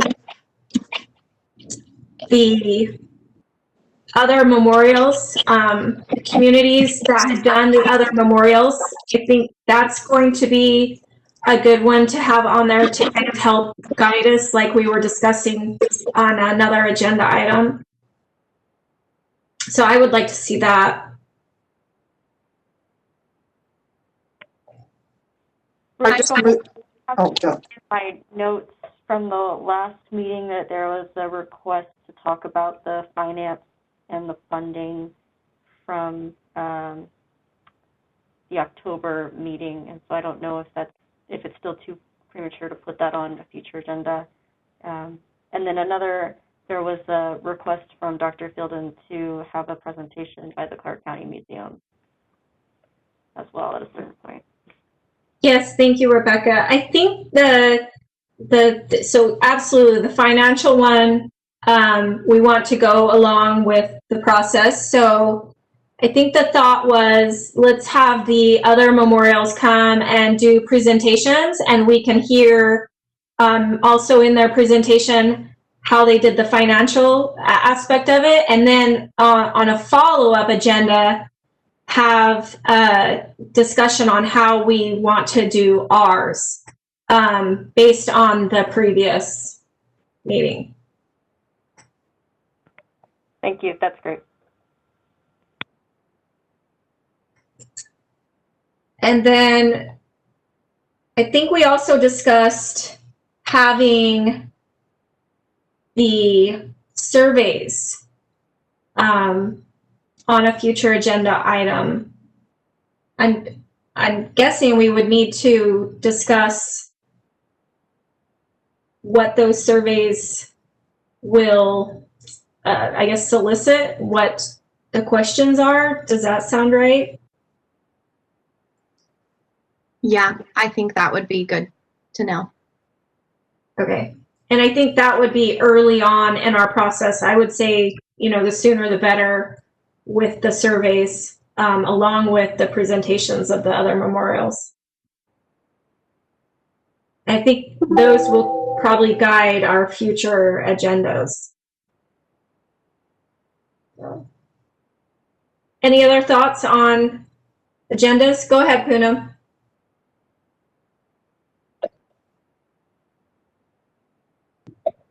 There, can you hear me now? Sorry, I will get the hang of this, I swear, before the pandemic is over. Just harkening back to what Terry Keener observed, that many of you were pretty receptive to, the whole notion of a debrief. You're under the public open meeting law, and so there's no debrief post-meeting, but is it something that you want to discuss, maybe adding it as a standing agenda item at the end of every meeting, to go through a personal debrief among the 7 of you, which then could actually also set a beautiful example for anyone else who's participating with us in the minivan. Yeah. Yeah. Poonam, that sounds vulnerable, but I would be open to doing that. Yes. Because it is also what you're asking others to do with you is to be vulnerable and trust. So it's a discussion. I don't know that we can go into it now because we're not allowed to, but just thought you may want to put it on as a topic to decide. I think that's a really good idea. I echo Caresa's thoughts. That sounds vulnerable. But you're right. It is something that we're asking of others. And so I think there's value in that. So One of your commitments, intentions from the very beginning, all 7 of you, has been to make this journey a healing one for the collective we. And so why not to have something, it's pretty unusual to have an open meeting law, regular government agenda, have a debrief where people grant each other permission to be vulnerable. That's pretty amazing. yes, absolutely. I have an idea for an agenda item the other day. So I participate in these regular Resiliency Center director meetings from other directors from across the country. And at the beginning of those meetings, we always take a moment to pause, like a moment of silence, to remember those that have lost and those that are suffering. And it always really helps set the stage of reminding us why we're here and kind of that, honoring and being respectful, and it sets the stage for the meetings. I don't know how you guys feel about adding that to our regular agendas.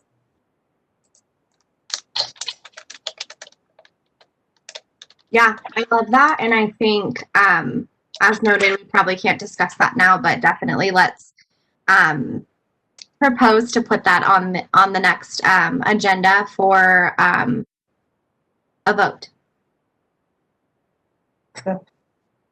Good idea. So I had one I wanted to ask the committee about. I had one of the professors from UNLV's architecture is they are having Oklahoma's designers come and talk to their students, and then they also have 3 individuals that were present at 1 October that are going to talk to these students as well. And so my question to the committee is would it be beneficial for this committee to have a section of just kind of upcoming 1 October events, so things that people may be of interest that is maybe not necessarily memorial driven, but that there are things that are happening that make sense that this committee knows about or aware about it, and people that are watching, if they wanted to, could participate or know about. Yeah, I think that sounds like a good idea. Okay. All right, any other agenda items or discussion on that? I'm not seeing any. All right, we will close out agenda item number 10, and that brings us to opening up agenda item number 11. This is going to be comments by the general public. This public comment period is for matters relevant to the 1 October Memorial Committee. Anyone wishing to speak should be logged into the WebEx listed on our website and on Facebook. Any attendee that wishes to speak, please use the raise hand option in WebEx. Staff will call out your name before they unmute you. Please remember to state your name, your address, and you will be limited to 3 minutes. But if you have comments that would go beyond 3 minutes, you can submit them in writing to our email, which is 1october@clarkcountynv.gov. Do we have any public comments? We do have, they're coming online. So the first one we're going to take is Sue Ann. Sue Ann, I'm going to unmute you now. Hello, my name is Sue Ann Cornwell, Cornwell, and 4076 East Cary, Las Vegas, Nevada. I would just like to first say thank you to everybody that just continues to work hard on this project, and let you know that I did sign up for the email through the Facebook post that you guys had on there, and it went really quick and easy, and just so you know that that's working. And then of course, you know, I always bring up the 58, and this is going to be quick and easy because you guys already know how we feel about that. I have got some documents that I would like to forward to you guys from the sheriff's office that pertain to the official number being 58, and that is not going to be changed for the newcomers, the new people that have passed. Also, we have in the Healing Garden have added a new memorial that is we're in process of making right now for the survivors that have passed. So if you guys get any questions on that, you can direct them to Get Outdoors Nevada, and they can answer any questions on that.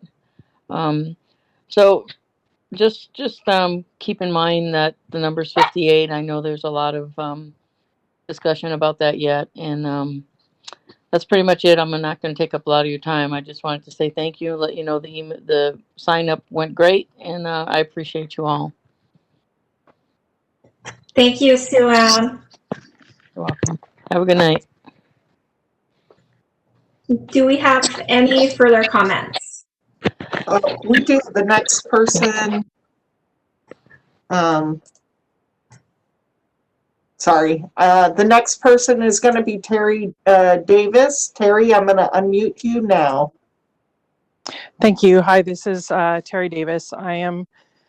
I live in Las Vegas, 3912 Canyon Meadows Court, and I am a survivor.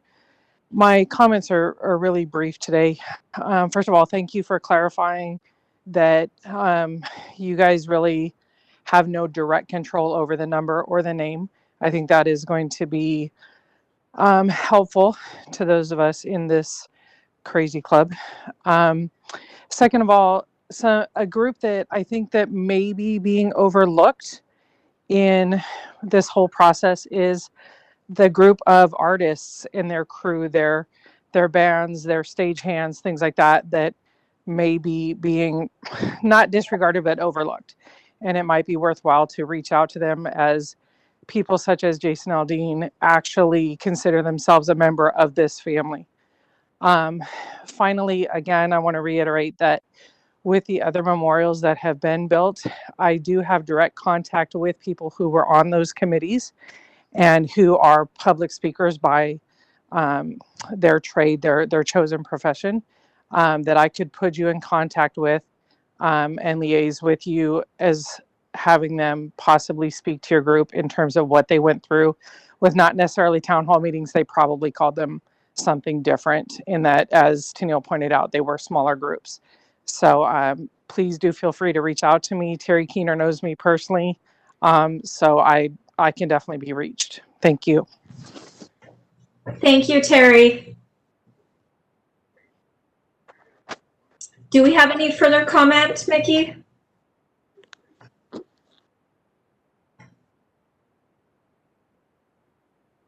No. No, I'm not seeing any at this time. Okay.